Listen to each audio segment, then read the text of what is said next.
from me. For you, that's downstate. Hey, everybody. Welcome to the Collector Safe Space. I'm your host, Dre. And of course, we're going to have one person late, but it wouldn't be a show without somebody popping in a little bit after the time. But I have to say that this is the special edition Tuesday stream. Y'all know I don't do anything on Tuesdays. I play D&D. So I took D&D off, and I'm hanging out with my brothers, Colin of EC Collectin', and Dave's Dimension. And when he decides to come on, it'll be T3 Carlos. But we're going to be, like I said, he's running a little bit behind. California time, folks. Well, if He's always behind. One, it's him being late, or it's his internet dropping out. That's true. That's true. So I decided he's got to get off that AOL. I told that trash can dial up with the hamster, dude. Listen, don't joke about that, because when I was still working for Spectrum, we would get people who were still using the browser for AOL. I cannot make that up. I can't believe it's still around. Well, some people have like computers that are still like Windows XP, so it's it's possible. People just don't know any better. I love that my computer's asking me to do this. All right. I actually give them like a lot of props, because I can't get computers to work that are 2 years old, and for them to have something running that's 20 years old, like it's Jesus. Honestly, I was a fan of Vista back in the day. I think all right, folks. A lot of people weren't they? So, as you can see on my screen here, folks, I have decided to do something very fun, which we used to do back in the days of teaching, which is Kahoot. So, I had made some trivia questions. This is just for bragging rights, but we're testing this out because it's something that Dave and I did talk about doing on our show at some point in the future. So, there is a game pin, and it tells you what the website to go to. It is www.kahoot.it, or if you actually have the app on your smartphone or tablet, you go to Kahoot ! The app. Actually, I want to say people who are on mobile devices, such as cell phones, they might have a slight advantage. I know sometimes in these cases, people who are on mobile devices will have a slightly quicker response time than it is PC. True. I'm not going to lie to you. So anybody in the stream may have a little bit of a lag, but there are some true and false questions. There are some multiple choice questions. It is a lot of fun. This is one of those things that we do, or we did in the classroom. The game pin is listed right up here. It is 237114. So you go there, and JJ, thank you, hermano.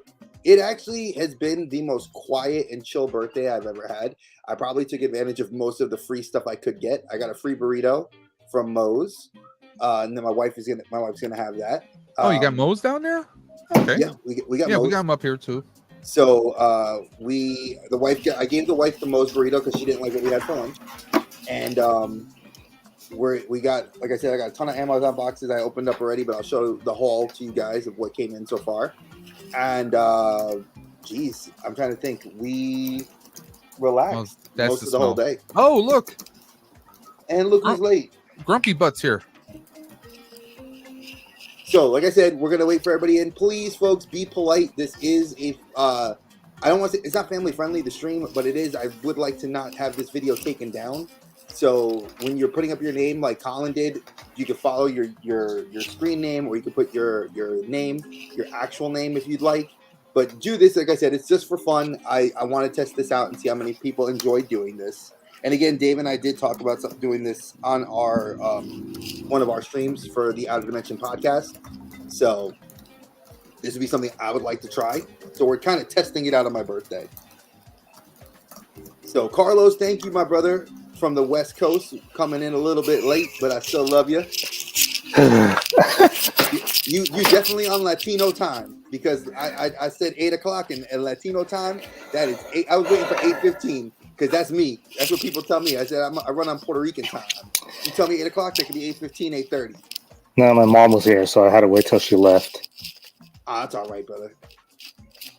So, like I said, we're going to wait for everybody to try to get in. Like I said, I'm excluding myself from this because I know the answers, obviously. So if you would like to, I will actually post this to our group chat. So if they would like to participate, they can.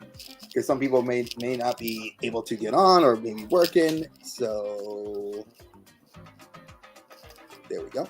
So we go to that website, right? And then we should just be able to. Yes, once you go to that website, it'll say game pin, and then you put the game pin in, which is only the 6 digits, and then it'll ask you to create a username, and then you just go in there and wait in the lobby till I start it. There you go.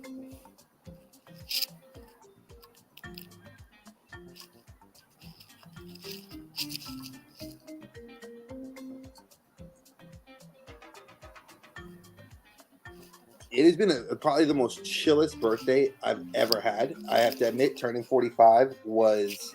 My wife said it yesterday when we celebrated her birthday. It was chill for her. We didn't really do a whole lot. We took her out to dinner. We had a great time. But I honestly, it's... I can't lie. I like it. It was a super chill one. Nerd affiliated Steven, how are you, sir? Joined us in the Kahoot, brother. Come on in, JJ. The belated birthday boy.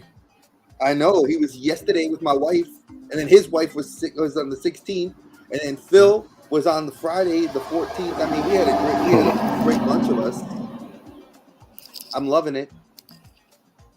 All right, I sent it on. We posted on my Facebook page. We did not reach the goal, folks. I wanted to hit 100 by today. We did not hit it, but you can play. You just have to play from your phone, and you can do it at a stoplight, so you can at least put yourself in there to try. And by the way, everyone who's watching right now, I'm going to throw this out there. Share the link to this on all your socials. Let's get a lot of people on here. And I appreciate you. It's our boy's birthday. You know, he's 45. Now, see, level 45. Now, you know, once you hit those double digits, it's kind of hard to reverse the numbers because, you know, when you're 34 or 32, you could be 23 again. Can't do that anymore once you hit the 40s. Once you hit 45, man. Millennium Workshop, Duff Man. I've actually got to admit, though, I've had several people reach out to me via text this morning. Like Steven, he texted me this morning.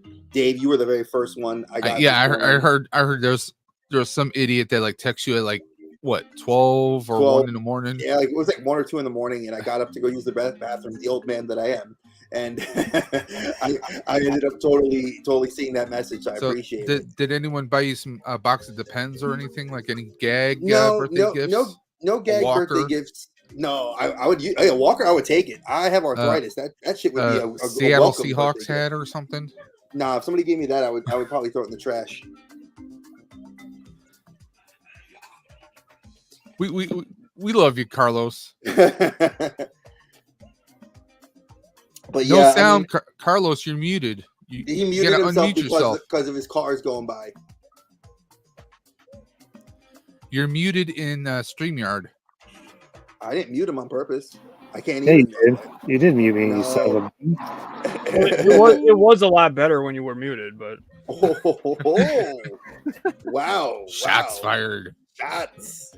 By the way, Carlos, I hate you for posting that Crow Funko Pop picture. Oh yeah, Carlos is the MVP, man. Let me tell you all something about Carlos. Y'all, I love him because he does all these. Him and obviously Colin, they both post a lot of affiliate links in for our group. And if you guys get the opportunity, please follow every single one of these guys. They're extremely great content creators, great brothers of mine, and I love what they're doing. And I'm going to tell you now, you guys need to see some of the cool stuff that was coming out of Walmart Collector Con. If you're a Joe collector, you needed to get on those zombies. I know people were selling those zombies. I want them, but like I get paid Friday, so we'll see. I know. They were. I remember when they did Captain America Venomized for a couple years ago. A buddy of mine's a big Joe collector. Like he's got Sky Striker. He's been hopping in on every Joe HasLab. So I'm like, I saw the zombie ones because he does. That's the buddy I told you about before, Dre. The one that does like special effects makeup and props. Yes. For movies. I know he's definitely good. I mean, come on, it's a horror mashup of G.I. Joe. I mean, who wouldn't go for that? Exactly. Folks, you got to join up in this Kahoot. I'm waiting for y'all from the chat. We got these guys in here that are trying to vie for some level of superiority in trivia, but I know that some of y'all want to get a title belt from them. And by the way, I do blame John in the chat. JJ. Mr. Joker. Yeah, because Mr. J. I mean, I picked up 2 Joes this weekend, and then I got 2 more Joes from eBay. So, thank you, Mega Demon. I agree. You got to follow these 3 guys. They're hilarious. They're great content creators. They're doing some amazing stuff. Like I said, they've all hit milestones, and they're hitting milestones out of the park. So keep them going. So you guys, come on, jump on. Let's do it. I want to see. I want to see this Kahoot because I took some time. It took me an hour and like 20 minutes to make these Kahoots. I didn't like doing it when I was back in the So these are going to be simple questions. Oh no. Carlos is inspired me when I saw what they were doing with their trivia, and I was like, okay, these questions are as good as a trivia as you and I are, Dave. They were like ball breaking. Like, okay, no. That sounds like a challenge right there. So I was like, I have to make these tough, but at the same time, I have to make them attainable for the casual trivia person to the most astute. So some of them are going to get you, some of them may not, but I think you guys are going to have fun with the Kahoot questions. At least I like it. And plus I love the music that Kahoot gives you because you get to pick. So I picked like this kind of tropical little music. I'm just laughing at JJ's comments. Oh, I love JJ. JJ, come on, brother, jump on in and do the Kahoot, man. Well, come on. JJ, I bought a couple of the Fortnite boats, and I'm planning to mod one to do a repaint and make it a G.I. Joe style. So,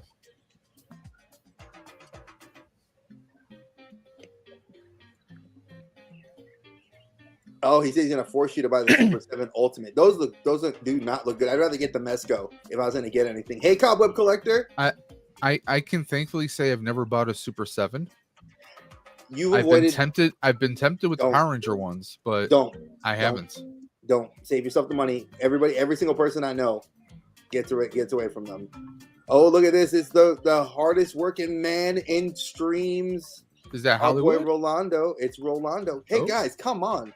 I made a Kahoot, and only my 3 brothers. The multiversal moderator himself.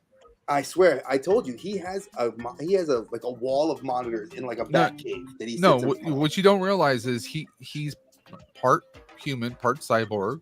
Okay, he jacks into the Matrix. I mean that's what he is. He is the one. He's the one moderator for all streams.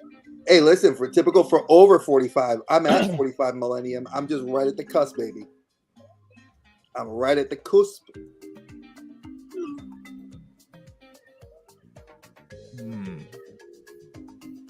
Actually, I think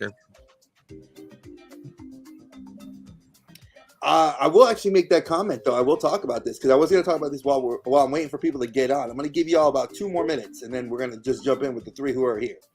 So, what is all of your takes on the Power Rangers Lightning Collection taking a hiatus? I'm going to open up with the floor with this one, and then I'll let Dave go next, and then Colin, and then Carlos. I don't really care. I mean, I have not really jumped on these Lightning Collection figures in a long time. And the fact that the show is now deviated completely from the Japanese stuff and going on its own creative kind of foray, more power to you. Make your own choice. Dave? Well, one, I mean, I've been seeing the reports, people, talking about the Illuminati and, the ones who have been reporting this story. I mean, have we heard anything official from Hasbro yet as far as that goes? Illuminati and I know Daniel from Legacy of Nerd was like one of the big ones that obviously we all know of in the community. Yeah, because he posted on the Power Rangers page that group he's a part of, and in Toy Collectors United or Toy Collectors Unite on Facebook, which is a great chill, no stress, no hassle Facebook group. If you guys were looking for something like that. I commented on his post, and I'm like, honestly, I'm waiting until we get some kind of official word. I think it's likely that I personally think that they kind of should, because I mean, let's face it, most Power Ranger fans out there are going to be centered on the first 5 or 6 series.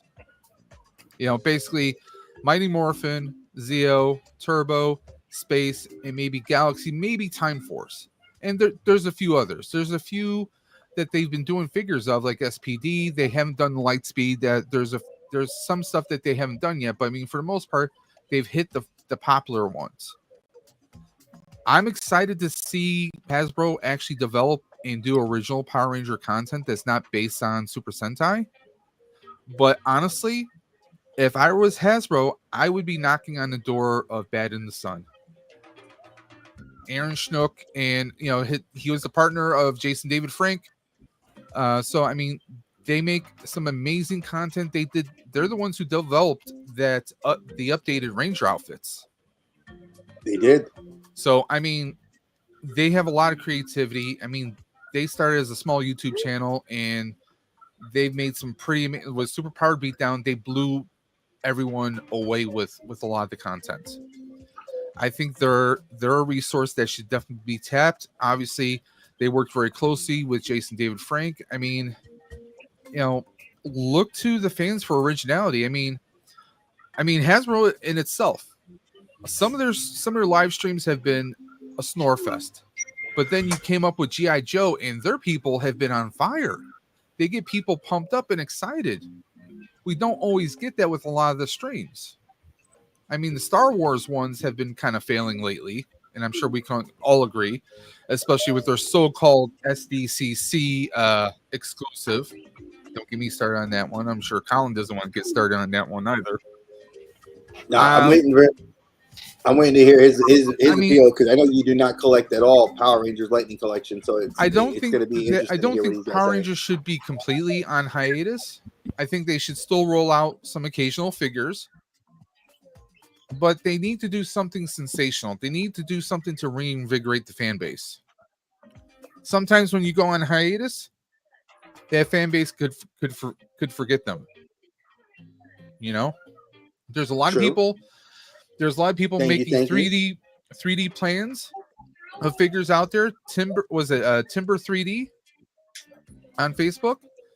He's made a 3D printed, not Scorpina, but I'm trying to think of her name from Lost Galaxy, the villainess from Lost Galaxy. They've done some amazing custom prints of figures that we don't have out through Hasbro.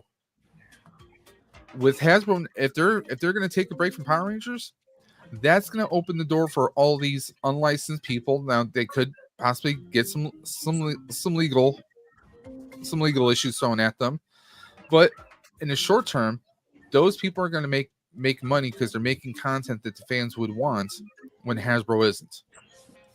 And some of them have made pretty accurate stuff. All right. Dave is giving us a filibuster, and I love what he said. So I need to hear Colin. Colin, what do you think? Since you don't collect Power Rangers, I want to hear exactly what you think.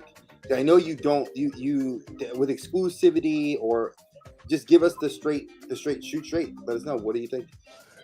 I don't even know what's going on, to be honest. So the brief skinny of it is that Hasbro is rumoring that they're going to put Lightning Collection on hold for all of 2024.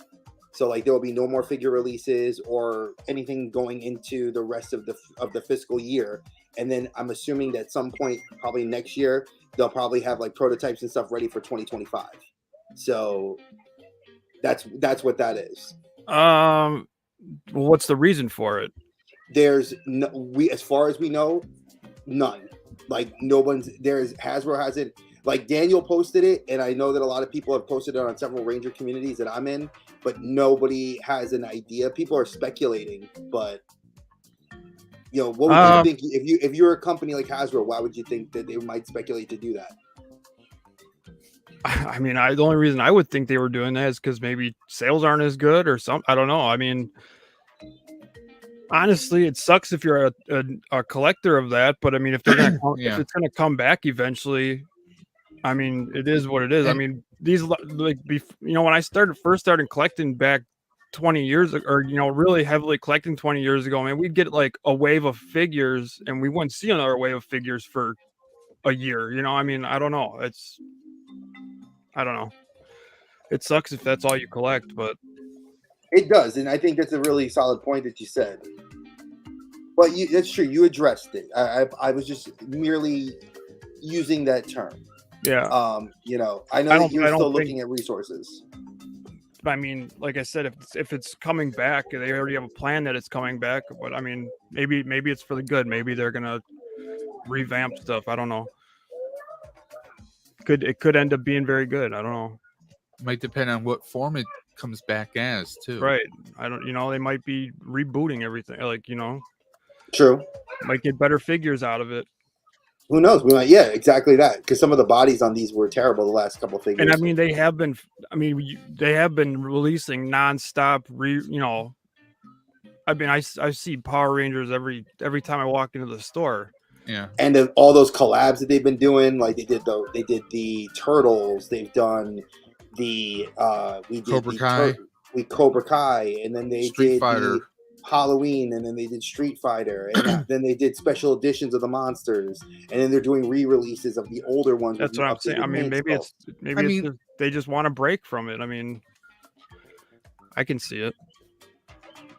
That's cool. I'm glad that we're getting some information, and I look forward to seeing what Legacy of Nerd Daniel is going to be posting about it. Carlos, what else you got to say before we go into the Kahoot? And you better go back into that Kahoot, Carlos. I saw your name ain't there.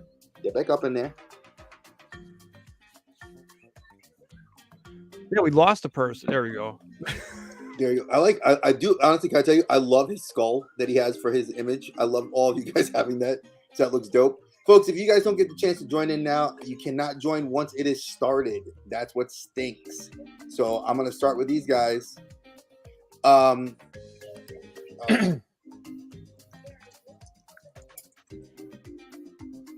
Sorry, I'm answering a private chat. All right. Let's get into the actual game. Now, this is how the game goes, folks. You have 20 seconds. That is a clock that they have going to answer the question. So you'll get to read. I'll read the question out loud, and then it goes to a 20-second timer with the answers. All right. Time out. Okay. So, potty break. I paused. Look, hands up. So you guys all talk about the Power Ranger stuff. I wanted to give my 2 cents real quick. I wanted to see Legacy and Nerd. Legacy of Nerd. Well, I was told it sounded better when I didn't talk, when I was on mute, so I muted. Anyway, Legacy of Nerd said after talking about his sources, Colin is onto something. So my thing from my source is telling me that, well, because you guys were talking about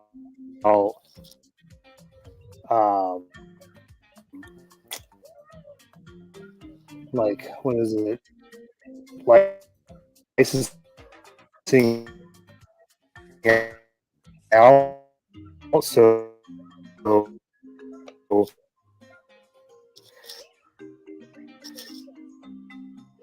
I think the heat's getting to your Hasbro license out Power Rangers and G.I. Joe. And Power Rangers obviously with Super Sets, stuff like that. So I think what they're doing is exactly what Colin. I was going to say it, but Colin's already said it. So I feel like that's what they're doing. They're just going to revamp it and try to release better figures, and they're just not going to release as much because this goes back to, as I was saying, I don't know, Wild West, and that's across their action figure line. And they license out Power Rangers, like I said, in Dungeons and Dragons, to themselves because they're making money off Super 7, and that's all I'm saying. I'm buffering, yeah. I don't. That's because I'm probably outside, and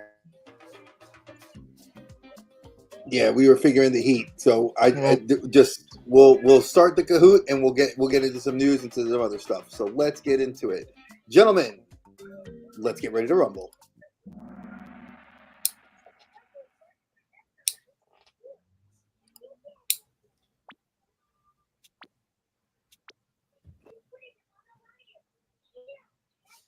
Jefferson Davis, Miles Morales' father, worked for who in the Ultimate Comics universe? Now, we don't have to tell the answers. People in the chat, do not post the answers inside. This is something that they have to do, and they get to pick their color, and then at the end, it'll tally up who has the best, and I want to see Who is a trivia mastermind? Is my partner in crime or one of my brothers? So for those of you that didn't know, in the Ultimate Universe, he was a member of S.H.I.E.L.D. Let's see who had the correct... We had only one person had the correct answer. All right. What franchise do these two have in common? It's a little bit of a tough one, folks.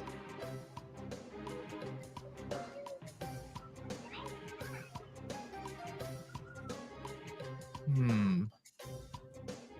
7 seconds. Make your choices. 3, 2, 1. Only one answer so far. What the fuck?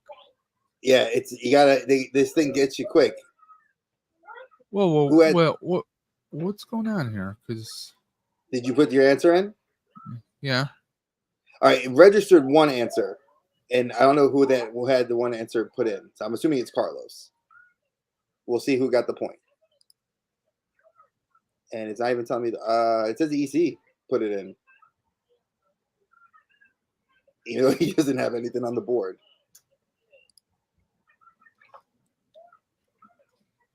This is going to be a tough one. How many world heavyweight titles has CM Punk had? This goes across several different companies. And I actually had to research this because I was off.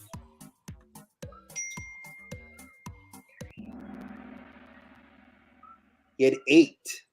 I actually found that out. It was 8. Technically, I'm wrong. He had 9. Oh, we lost Carlos. We lost Carlos. All right. Well, let's see. He might still be on the game, so we'll see. I had to pick some questions. I didn't think they were going to be this hard. All right. True or false? Demona is the only female gargoyle alive in the Gargoyles series. True or false?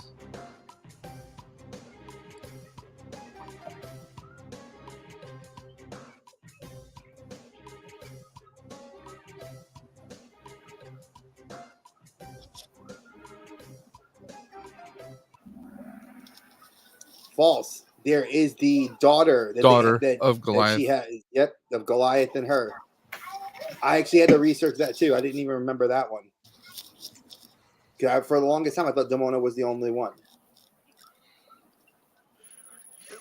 There we go. Dave's on the board. 962 points for the one answer. The faster you answer, folks, the more points you get. That's how this game works. All right, question number 5. Which movie was the highest grossing animated film?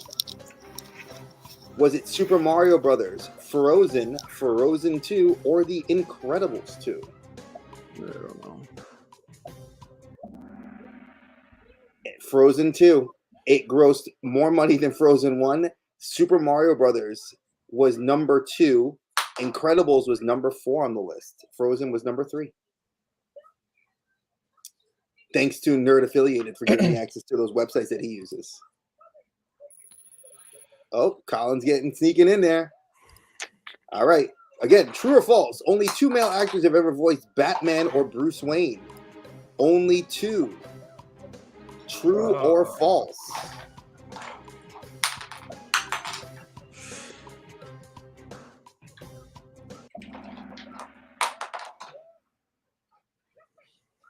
False. Bruce Greenwood. There's Jensen a lot more than that. Jensen Ackles. I just paused. Let me see what was in there. I mean, technically, Adam West has voiced both Bruce Adam Wayne West also and Batman, and he did that in the 2 animated movies they did. Actually, sorry, 3. The one with Scooby-Doo has to count as well. So we have, I think there was like 6 or 7 when I last counted. What does the GI stand for in G.I. Joe? Galvanized iron, government issue, ground infantry, or general issue? For you Joe fans, damn it! Dig deep. I just hit the wrong fucking thing. That always happens to me when I get the right answer and I always hit the wrong one for me when I did it with my kids. So correct, it is government issue. You know my favorite is GC for government cheese. Government cheese. Let's see what the points are. Oh, maybe I hit the right thing. I thought I hit the one. You came close. Top one. Yeah. You're in there. You're in there. You're getting in there. Let's see. Question number 7, I think. What century is Reverse Flash from? 16 seconds. For those of you that are fans of the TW show, he says it a lot. And so does his kids. 3 seconds. 2, 1. Oh. The 31st century. That is correct. He is from the 31st century Eobard Thon. Oh, it gave Dave the fire icon that he's on fire. Fire. Question number 9. Go ahead. Make my day. What movie is this from? The Equalizer, obviously Falling Down, Eraser, or Sudden Impact? Whoever got Sudden Impact is correct. And folks, I actually had to look it up because I thought it was Dirty Harry. It is Clint Eastwood, folks. Eastwood played Dirty Harry in multiple movies. He played it across the whole Dirty Harry. So. He was Dirty Harry, but it was like Deadpool, Sudden Impact.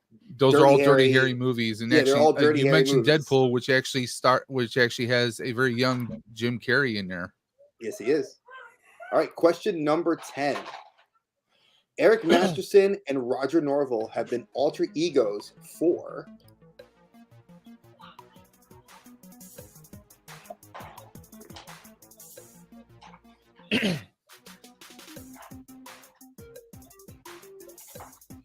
just for anybody that wants to laugh, Eric Masterson was one of my old role-playing characters I used to play. Thor. For Thor. Really? Yes. Roger Norville was a scientist, and Eric Masterson was a lawyer, and he was one that had the cane in the comics in the 1980s. I only ever knew of Blake. And Roger Norville was in the mid 70s, late 70s. I had to figure those out. That's a hard one. And the last I think this was an easy question. We're going to go with question number 11. Which character has been on Teen Titans, and the Justice League as a team member? As a team member. A lot of people didn't know this. Wow. Everybody went for Robin. No. Dick Grayson, it was not a member of the Justice League until he became Batman, which meant that he left his alter ego behind as Nightwing. Flash, Wally West was never a member. It was Barry Allen. But still, technically, Dick Grayson was, though. Look, I had to go to DC's official website to figure that out. I mean, it's still a different name, but he was still the same person. Still the same guy. Still same technicality, right? I agree with you that it would have been me to pick Nightwing, but when they looked on DC's website, they were like Cyborg, and I was like, Cyborg? Colin, really? is that what you went with too? Yep. See, all three of you guys went with the same answer for Robin, Nightwing. I think we need to challenge that. What do you say, Colin? Right. So I'll take that. I'm in throwing the flag. Flag on the play. Flag on the play. I like it. So obviously they give you a little podium out here. It gives you, like I said, this is all for. Oh, he had pancakes on his head. I thought he had a crown.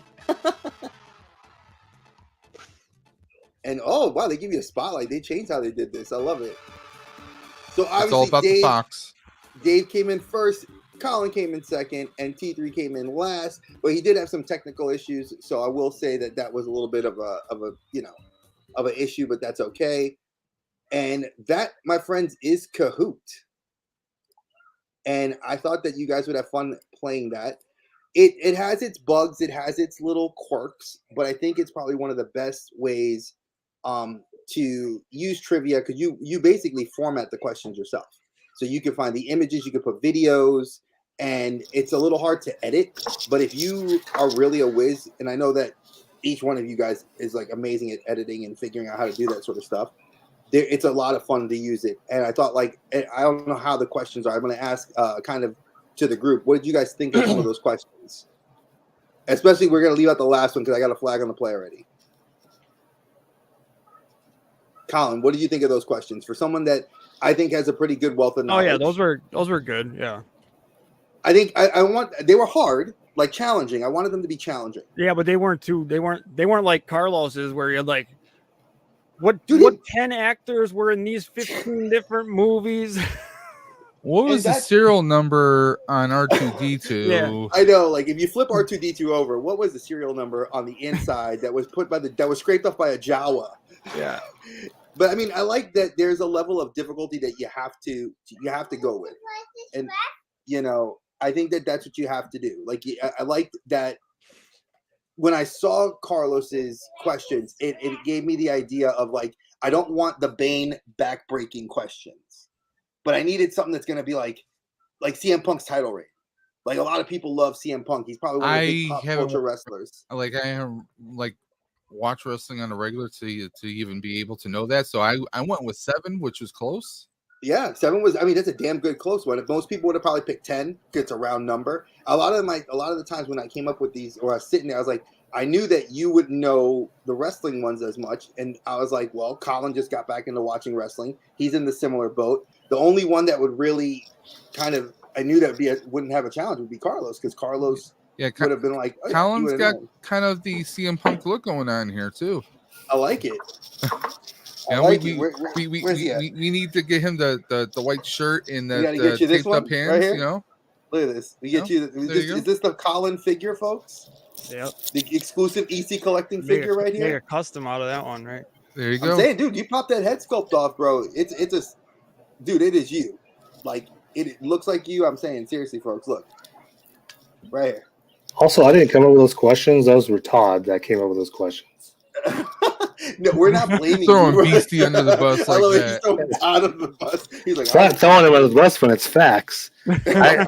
Jason and I only came up with the last maybe 4 or 5, and that was it. Yeah. Well, no, Todd was not playing games. That's for sure. Todd was, dude. He was railroading you. Like he was gonna make you. If you didn't know it, we were all going. I mean, we think of it. Like Colin said, we were digging in the depths of our nerddom to find the answers. It was just too much to filter in a short period of time. It was like, you had to think of 6 different movies, and then you had to think of 10 different actors and actresses at the same time, and you're like, it's just too much. Yeah, but thankfully to the tag team of the Outer Dimension. Facts. We dominated. Yeah, called Google. Yeah, it's called Google. Oh, Google, no, bro. That's called the memory, bro. We are good. Well, I mean, could I possibly use Google for these questions tonight? 20 seconds, you couldn't have. If you used them for these questions tonight, you for sure used them for the last time. And besides, I mean, I didn't answer any of those because everything was so delayed. I just hit buttons, so I don't know what was going on. I know, yeah, that's the problem with when we were doing it in my school on my school's internet, which was god awful. It would be like some days if the internet was really lagging, my students would be on their laptops, and only like 2 kids in the front of the classroom could answer all the questions, and all the kids in the back of the room were like, I'm gonna just yell the answer out at you, Saunders, because there would be like circle, and I'm like, shut up. And they're like, everybody's hitting circle because there was some delays. So there is a hiccup with that with the Kahoot, but I think we'll streamline it for when we do it again in the future. But I'm glad you guys got to have fun trying it out, and I hate that you guys were my guinea pigs on it, but I mean, who better than my brothers to test it out? Kahoot's great. I used to play it all the time at my old job.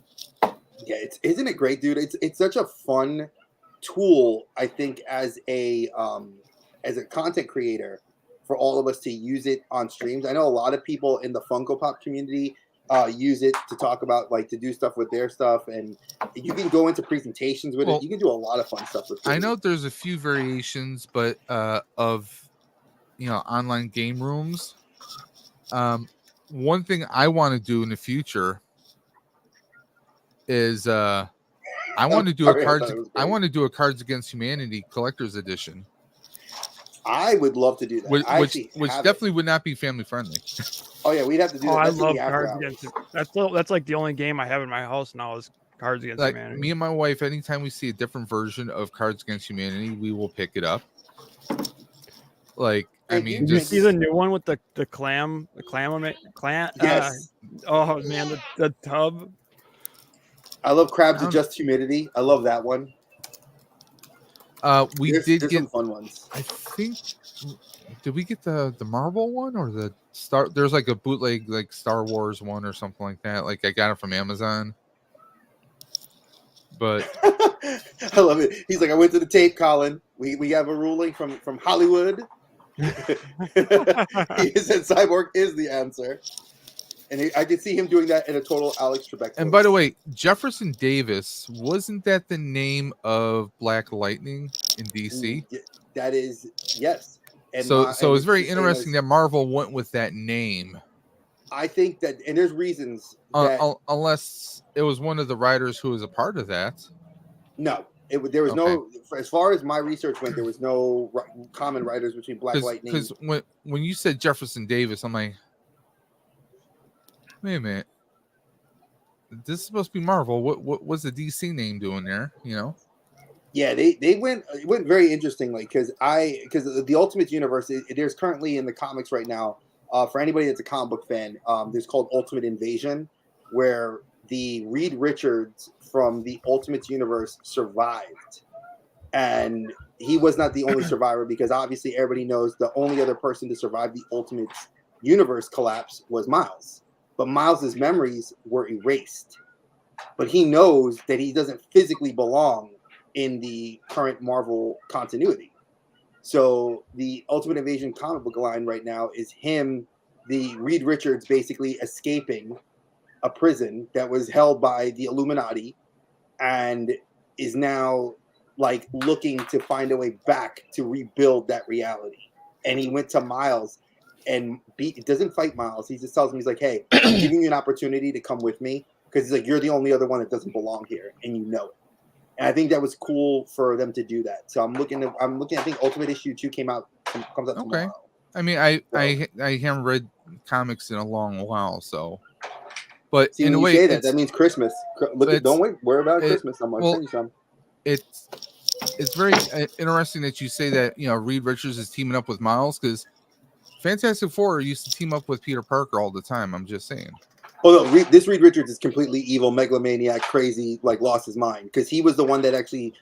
So is this like universe. Superboy Prime from DC? Yes, exactly. For those of you that don't read DC comics, Superboy Prime went completely like ape crazy and like started killing the Justice League. So is Marvel ripping more stuff off of DC? I don't want to say they're ripping it, but it's definitely an interesting take on what they're doing. So, and I know, Colin, you're reading the current Marvel run. I don't know, are you reading Planet of the Apes in the current Marvel? You need to. It is really dope. If you like the movies, like the new Alien series, I like the artwork in it because it's very anime and it's very good. Mm-hmm. I know book 4 comes out tomorrow. And I know you're reading Predators, and that one's also really good. And I like that it's picking up off the continuity of the book series before it. And I feel like it's the only one that's doing that, where Aliens is kind of going all over the place. We're kind of sticking with Predator, kind of being like that girl, her family, that ship, and her hunting down that Predator that killed her family, which I think is really dope. Oh, hell yeah. And if you guys haven't checked it out, 20th Century Fox is doing some awesome covers for Marvel. So speaking of comics, and I think it's something that bodes for us to talk about here, what the hell is going on in the world of San Diego Comic-Con? All the rumors we've heard are now true. I know Big Carlos out there lets us know a lot of the intricacies and the tidbits as much as he can. Have you gotten any kind of word, Carlos, on like what's the skinny on like why a lot of the actors, besides the obviously the strikes, are pulling out of Comic-Con, and like why the industry pulled out of Comic-Con? Yeah, because it's considered struck work, so they can't do anything to promote anything because that would be giving the companies they work for money. So they pull out. And I stand by them. I mean, I agree with you. I stand by them as well. I'm just curious that a fan convention, well, that's really industry run. So if we were to look at something like, say, ICCC, that's completely fan run, fan driven, fan funded, would that be still go against their contractual obligations for work? I'm gonna say yes. Yeah, because they're getting paid. Like really? Okay. At Nickel City Con, when they had the actors from Son of Anarchy. Okay. Mm-hmm. They had Sean Gunn and they had Michael Rooker there. But what do they have as their banners and their pictures? Guardians of the Galaxy, which is Marvel, which is Disney. So obviously that's promoting that content, even though it's not brand new content, it's still past content. And I mean, someone who's maybe a big, Son of Anarchy fan, maybe they're going to find they're going to buy the Blu-ray set and they want it autographed, or they're buying merch that's officially licensed to, because that was what FX, which is 20th Century Fox, which is Disney now. So I mean, it all falls back on officially licensed stuff. It's still promoting that content, even though it's not new content. It could be years later, but they're still representing those fandoms and those brands still. So that's how I view it. I honestly almost think it's in what capacity they're there in, because let's say you're an actor that's not acting anymore, and you're there making your own money to themselves. Yeah, if you're making your own money, then I think it's up to you. Yeah. But like something like Comic-Con, hell no, they're not going to be there. Oh yeah, Comic-Con, we all know that's industry. Yeah, the companies are. That's. I mean, a better question is, this is something I would throw out to a member of the audience right now in the chat. Given that San Diego is kind of going back and is reverting to like old school con, because they're going to have to resort to, they're not going to have panels. It's just going to be a collection of cosplayers and collectors for the most part. Archer is supposed to be going to New York City Comic-Con in October. So my question is, for Archer out there, how do you feel? Do you think that the strike is going to continue on to October and maybe cost you the opportunity to see some celebrities or artists or talent that you would normally be there but might not be there due to the strikes? And we lost Dre. Probably because of the little one.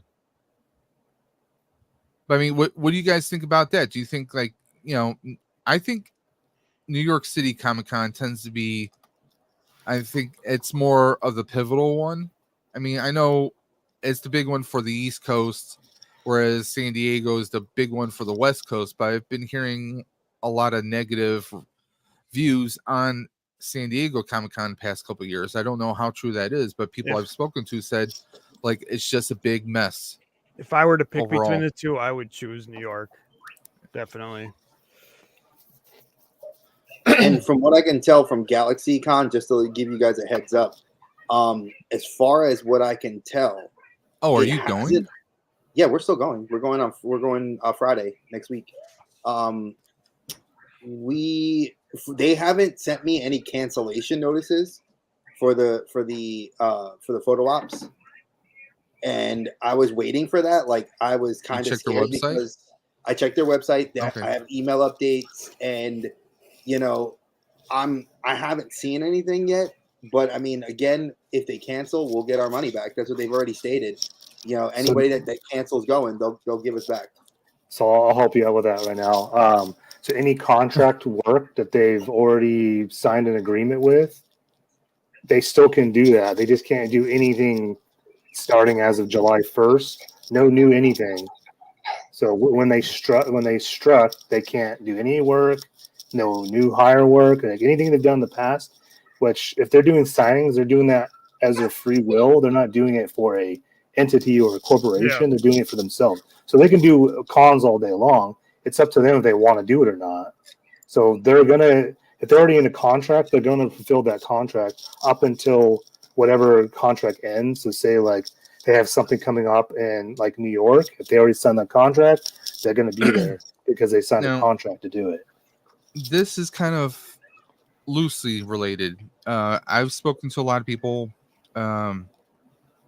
that there's a possibility that with the actors striking, that the actors might actually, I don't know how this would actually work, but it's not any kind of a legal thing, but it's more like kind of a solidarity that they might ask fans to. I know there's a lot of actors who are asking fans to not cancel their subscription to these streaming services, at least not yet.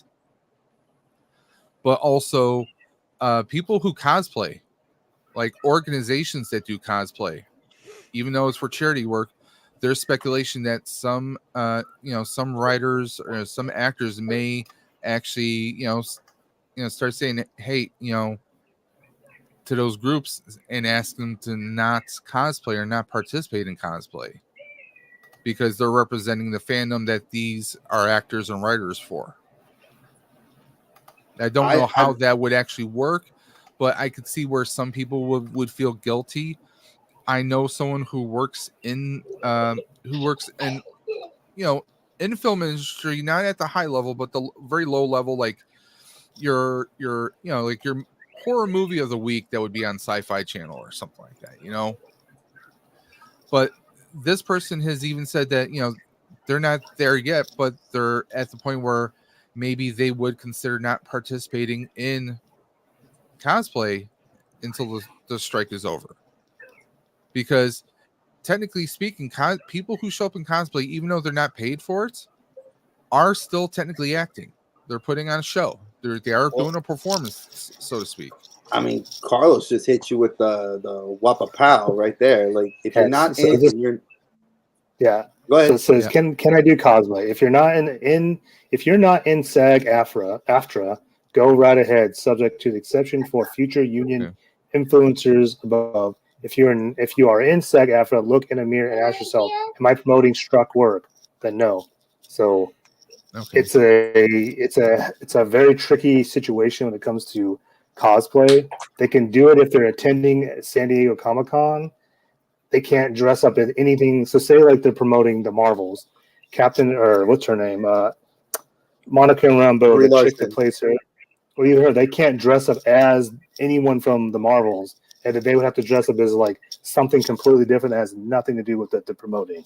Like an independent character that they developed. I mean, like in my situation, Ghostbusters, we don't dress up as Venkman, Winston, Ray. We dress up as ourselves. When I dress up, I have my own nameplate on, so that that sets me apart from the actual main thing. But a lot of cosplayers, I know they dress up as Iron Man, so they can't do a Tony Stark thing. So I get that, but I know a few people who are SAG card members, so obviously that would be something where they would probably have to say, well, I have to abstain from doing this at least until the strike is over. Then okay, I did not know that. And thank you, Carlos, for filling in those blanks, man. Trust me, I've been all over this. The more you know. No, that's one of the reasons I love having him on, because he always knows this little minutia. So go ahead, Carlos. That's okay. The only reason why I've been keeping a close eye on this, because just like most people, we do like movie reviews and whatnot, but I'm literally trying to get into SAG, and I am trying not to ruin the chances of getting into it by doing reviews. So like my Barbie review is already done, and I'm not posting it because I'm trying to get into SAG, and if I post it, I won't. I'm reading that lower part. Likely it won't happen. I'm reading that lower part about I'm an influencer. Can I promote movies and TV shows? And that's where Daniel made that comment. It gets tricky. Yeah, this is where it gets tricky. So that's what I was saying. Like, I could do it, but I'm trying to get into SAG, and if I do it, there's a high possibility they're gonna be like, "Nope, you did something while we were on strike," basically. I don't think it's tricky though. You're not a part of it, so it's like, I mean, but that'd be like a sprinkler fitting, or that'd be like a contracting company going on strike and me saying, "Well, I can't do work in my house now." No, well, you're not. Right, but if you're trying to get into SAG, it's a whole different situation. Well, I doubt it. I know there are influencer groups, that. They get interviews with celebrities on the regular, or they're constantly going to premieres. They're getting passes, obviously, through connections. I could see something like that being the tricky part. But let's say, okay, me and Dre, we do retrospects on past movies. that are years or decades past. So yeah, there's nothing to worry about. Yeah, we have nothing to worry about. But if we were to do something current, like if we like, I don't think you'd have anything to worry about it either. You're doing it. This is you're not getting paid for anything. You're not a part of the industry. This is a personal thing. Yeah, I would say people are making it more complicated than it is. I would say if this was 10 years ago, there wouldn't even be a discussion about it. No, you're right. But I mean, some people go to influencers, YouTube, Twitch, Kick, and they take that as word of mouth. Then they do your local news stations and actual news shows. So, Carlos, you were saying something. I want to hear what you have to say because I know that you're applying for this. This is something that you're doing to build into your channel, and you're trying to bring in guys like Kevin Smith and other big name celebrities. So I do know that maybe this is a little bit more hits closer to home for you. So you want to explain a little bit more your stance on it? Yeah. So it's a little like Colin's right. Like it doesn't like what he was saying about you guys. Like it doesn't. It's not going to do anything to you. Like for me, because I already applied for a SAG card. That's where it gets tricky for me. Like I personally could post Barbie's review. I'm not getting paid, but I'm choosing not to because I'm trying to get into SAG. If that makes sense. You actually saw that movie? Yeah, dude, I'm not getting into that with you, but I'm going to tell you that it's a 10 out of 10 for me. I was not expecting that, but anyway, I'm going to respond to what Legacy is we'll put in there because I was writing it. So he says, see the group that I'm in. I think we have an agreement with the studios to cover it. So the only tricky part about that, Daniel, is if you physically signed the contract along with them, then yes, that's where it's going to get super tricky for you. If you didn't sign it, then I would say you're completely free of that. But I don't know. You have to tell us that if you signed some agreement, then yeah. Like if you sign a physical document, what I'm thinking, just to kind of translate it, I think basically if you physically sign any sort of paperwork stating that like your coverage of this would violate those rights that you and your clique would be, then that's 100%. You have to be careful. Let's say this hypothetical, okay? Let's say that there's a group that has that kind of a setup or that kind of an agreement. Someone new comes into their fold and they're posting their links under that person's under their channel, their video information, their video details, and maybe they even have a logo plastered during the entire video. That to me, that kind of says this person might not have signed a contract, but they are a representative of that group, of that organization, so to speak.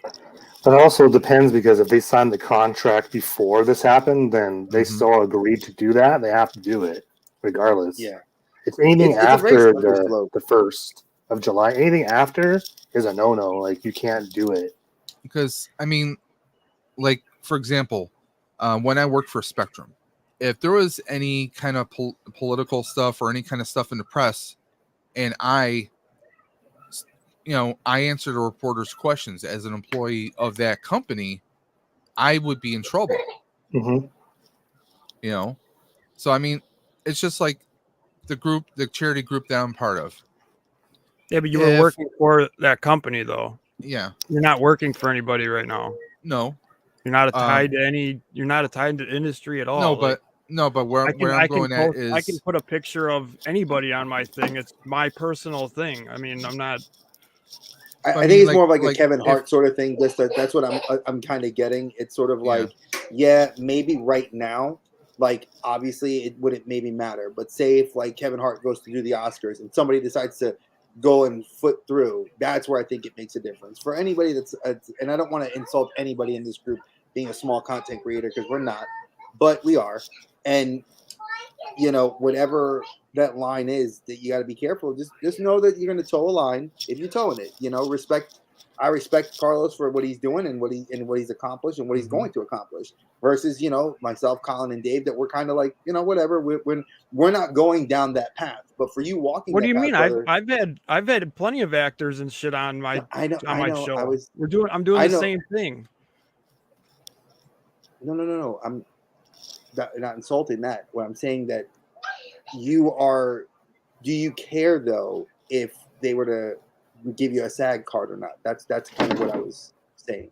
Well, it wasn't like an insult to your work. It was just, it's literally saying like you both have similar content, but with the desire of not having like where Carlos wants to get into the guild. Do you want to be a member of the guild someday? That's all. That's the only thing I was stating. Not if I had a reason to, if I want, yeah, but. I'm going to throw a response to Legacy. I don't feel like I need it, so why? I got you. That makes sense. Hey, the path you walk, brother, I'm with you. I mean, Legacy. The group that you and General Kenobi are part of. I mean, I follow them on Facebook, and I do see their videos that are posted on YouTube. I see all their content. I see a lot of the stuff that they're involved with on Facebook. It's just that this is a weird, crazy time. Like Carlos put it in the chat, it's a confusing mess. It really is. Yeah, it sucks. It's like, and actually, Colin, I was going to ask you, did they ever send you any writers? Like that was one question I never got to ask you with your show. Like, have they ever like sent you anything where they've said like you guys can't talk about this sort of stuff, or when you edit the videos? Was there any sort of thing like that? Did they ever hit you with any of the actors or people? Yeah, I've got. Oh wow, we got a screening version for that one movie. We saw it before the actors did. Oh sweet. Which I know I saw that in your video where you guys where they said that you guys can't talk about it and you couldn't talk about it with them. But I'm also saying like, have they ever sent you like any sort of like, I guess like an NDA? Like you had to sign this before. You didn't have to sign nothing, but it was the thing saying everything we could and could not talk about. Oh, okay. Well, that's pretty cool. See, that's pretty dope. I never ever would have thought to get something like that. And I know that if we ever had somebody that big, Dave, on the show, if we ever got like any sort of paperwork like that, I definitely would be. I want blue M&Ms only. Yeah, I was gonna say, Colin, did you ever get the question like, I need red M&Ms in one bowl and red Skittles in this jar, and you better put them like this, or if you don't, I tell them to walk. No, it's an interesting thing because I like hearing the varied experiences, because like I know Carlos is so like looking to apply. I didn't even know you were applying, so that's pretty awesome. Well, yeah, I did last year. Oh, that's freaking awesome, dude. So I know like it's a process because they do an actual background check on your whole history of your life. Not only that, once you're in, you have to pay $3,000. So that's where it's like, it's tricky. It's been a long process, and but I'm not going to know for a while. Yeah, but it's, from what I understand, it's worth it. As far as, being part of the union, I mean, from people I've spoken to. Well, yeah, I've seen the videos of all of them. Yeah, so like when my friend and I wrote the TV show series that we were creating, like that was one option we had to do it back then, and we opted to not because we wanted to do everything independently. And that's kind of where the tricky thing is too. Like, so say you're an actor, if you go and sign up to be in an independent film, they literally can go film that independent film because there's some like legal bylaw that they can film independent films because it's not backed by a Hollywood studio. It's their own personal money or a patron. Yeah, it's basically like an angel investor or some company that's not part of SAG or whatever. So like the two dudes that we had on our podcast, Justin and Eric from their studio, like they're an independent studio. They don't abide by SAG. So they're in SAG because they can work in Hollywood, but they also have their film in studio and it's independent away from SAG. So they are in that weird situation where if they wanted to be go on to a Hollywood set, they could, but they're doing their own thing. So they can make an independent film as long as they have the actors signed contracts before. And so say like Mark Ruffalo wants to be in their independent film and sign on to it, they can literally do that. It's such a weird like mess. Kind of Switzerland. Yeah. They're it's like neutral ground.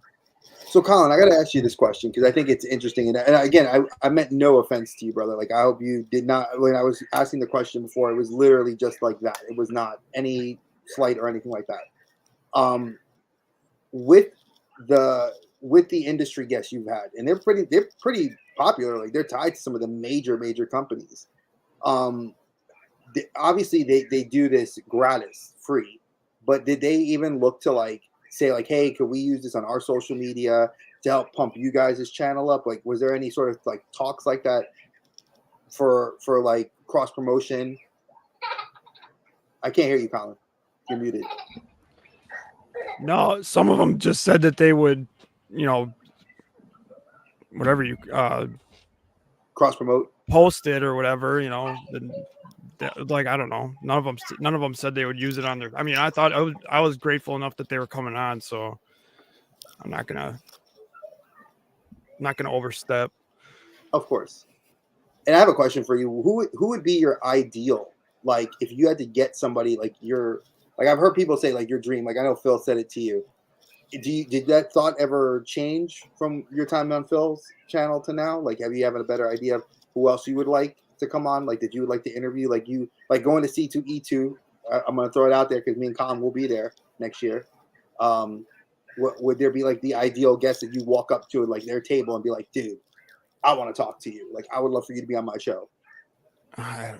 A dream guest, I'd want to talk to like stars from the 90s, to be honest. Like Val Kilmer's a huge one. I've always loved him.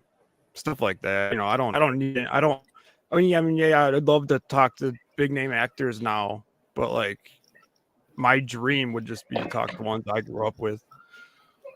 Val Kilmer, it's an interesting choice. So I was always loved Val Kilmer. What was one of your favorite non-major films I've actually met Val Kilmer at C2E2. Get out. Yeah. Freaking awesome. I wish. What was one of his films that was like not one of his more popular films that you liked?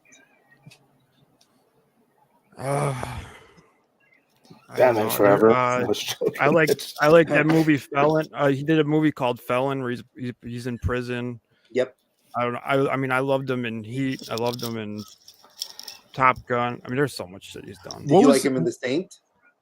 Oh yeah, The Saint's one of my favorites. Yeah. Him and Elizabeth Shue. I mean, you can't go wrong with that. What about Spartan? Spartan's another great one. Yeah, I love that movie. What was it called? Thunderheart, where he's an FBI agent. Yes. And it dealt with Native American heritage and Native American reservation. He had to go. It was like solving. You don't mean On Deadly Ground, like with Steven Seagal, where I'm going to talk about? No, it was actually good. I know it was actually good in Willow, dude. I loved him in Willow. Like, love him. Mad Modigan, Mad Modigan. And I mean, come on, Iceman. I mean, real genius. Yeah. Yep. See, I love Colin. You know what? One of the things I love that you have said is that you sent me that video on that reel, and I remember seeing that bad movie that was with the CDs where the guy had the whiteout contacts and the bleach blonde hair. I never said that to Dave, but I would totally love to review that movie because it is one of those like Dolph Lundgren. I love when he's looking at the speaker and the guy's like, "I'm gonna touch it," and he's like, then the thing shoots out and it's just a CD. How you could take budget graphics. That was I Come in Peace. Yes. I know the movie you're talking about. I absolutely. I don't need Google, Carlos. He sent me that reel. Oh, Lord. Hey, listen, we gotta come after you sometime. I mean, we haven't even said the E word yet. I was gonna say, Dave said, "Here comes Mr. Grumpy." Earlier, and I'm all, what the fuck? What grumpy? You're just tired. No, I know you guys, and I appreciate you guys. It's fun to be able to have these witty, debates and conversations and just have fun because I think that it gets lost, a lot of the times. Like like Colin had said, a lot of us stopped doing these sorts of streams, and I kind of like as a birthday gift to me, I get to have 3 of my closest friends with me cracking jokes, laughing at this stuff while we have people listening to us laugh and talk about this stuff, and I think that's the fun part, you know, where we have this platform, this access, and you know, that's why I love popping like questions about movies, because I think movies is that universal. Oh, I didn't forget Kiss Kiss Bang Bang, and I did not forget Tombstone, because Tombstone is probably one. Doc Holliday, I'll be your Huckleberry. That's one of my favorite lines in that whole movie. See, I told you, he's like one of the greatest, dude. Oh, he is. Also underrated as hell. We both said the same thing. I love it. Also, I say Kiss Kiss Bang Bang. That's the movie that put Robert Downey Jr. back on the map, and that movie is fantastic. Kiss Kiss Bang Bang also got put on that. You know, Gary Oldman was in that. The movie's awesome. Mentioned my answer about New York City Comic Con. I think he did. Now I kind of like this. So I'm gonna go around here. We're gonna do a little fun little kind of tidbit picking brains here, because Colin's been proving me right on a lot of this good movie stuff, because you're getting all these like gems that I would never see in. So did you ever see the movie? And I know Carlos probably has, and I definitely probably assume Dave has, because he's the same age as me. Have you seen the movie Split Second? Yeah. Now, you like that? Did you like Rutger Hauer in that? I love Rutger Hauer. May he rest in peace. Hobo with a shotgun. Yeah, Hobo with a shotgun. Blind Fury, which is based on Zatoichi. Yep. You know. Okay, so he's one guy that can legit creep in a movie that's not like a horror movie. Yes, I mean his breakout performances and everything he does, like even when he has a minor role like Batman, when he in the Dark Knight, you know, where he's like the what was it, or Bad Lieutenant? I didn't even think of that one. But Rutger Hauer was the investor that was going after Lucius Fox, yeah, and Wayne. You gotta love that fact that he was like so like. He's very precise and he's very methodical. He played Morgan Edge on Smallville for a couple episodes too. Yes, he did. I mean, he could do anything. Oh, but with a shotgun. I swear, there's some movies you can never get away from. Like, what was okay? So I know you Blade like Runner. Blade Runner. Yeah, dude, in Blade Runner when they're like chasing each other around at the end, that shit was scary as hell, man. He's creeping me out. Surviving the Game. I forgot he was in that movie. The Hitcher, I remember because wasn't Surviving the Game. Wasn't that with Ice-T? Yep. Yes, it was. And I know The Hitcher. They did a remake with Sean Bean. Yeah. Well, the original's better. The original's always better. Yeah. Actually, I saw you guys. So I'm gonna hype that video you guys did on your channel, Carlos. I think you two did a great job where you guys were talking about remakes. Would you mind reprising a couple of remakes that I thought of after a while I was watching you guys' video that you guys didn't touch on? Because I was thinking of like no, the answer's no. No. Well, dude. It's your birthday. You can do whatever you want. Hey, listen. I like having I believe. No, I'm putting my foot down. Not happening. Okay. Colin said it. I can't do it. Show's over, folks. What would be I'm going to go to you, Colin. A remake that you have seen, either recent. Let's go as far back. We'll go as current this year, or as far back as you can remember. A remake that you enjoyed better than the original. Oh, that's a tough one. All right. Well, if it's easy, Colin, you thinking? I'm going to go to Carlos. Carlos, you said it's so easy. Tell us. Spider-Man. And the same question goes out to the guests. Spider-Man Homecoming. It's all right. So I don't consider that. I don't consider that a remake, though. That's not a remake. It's a remake. It's a reboot. It's a different story. Technically, just a different storyline. All right. Wait. Let him argue. Wait. Okay, Carlos. No, they're right. I'm gonna go on a limb here. I'm gonna defend you for the first time ever. Dre's gonna defend Carlos, which is usually unheard of. I usually like mark to go the for calendar. I know. Mark the calendar. July 18th, 2023. This is technically a multiversal story, so you could, in theory, say that either iteration, Tom Holland or Andrew Garfield, would be a reboot of the franchise, and they were worded in several articles as being reboots of those franchises. So I will defend. I just look at those as like comic book movies are just movies that are always going to be, especially Spider-Man and Batman. Like there's always going to be new versions of it. So I just don't look at those as remakes. No. There's a good one, Gilster. The new Evil Dead. Evil Dead 2. Okay. Movie. So now here, Evil Dead Rise. So good. I've watched. I haven't seen it, honestly. I'm not gonna spoil it for anybody. I did not like that movie.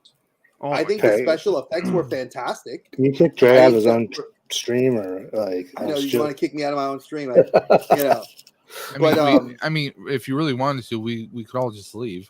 That's true, and I'd be here by myself, all by myself. No, you asked me this question, so no. In reality, like my actual answer wasn't Spider-Man.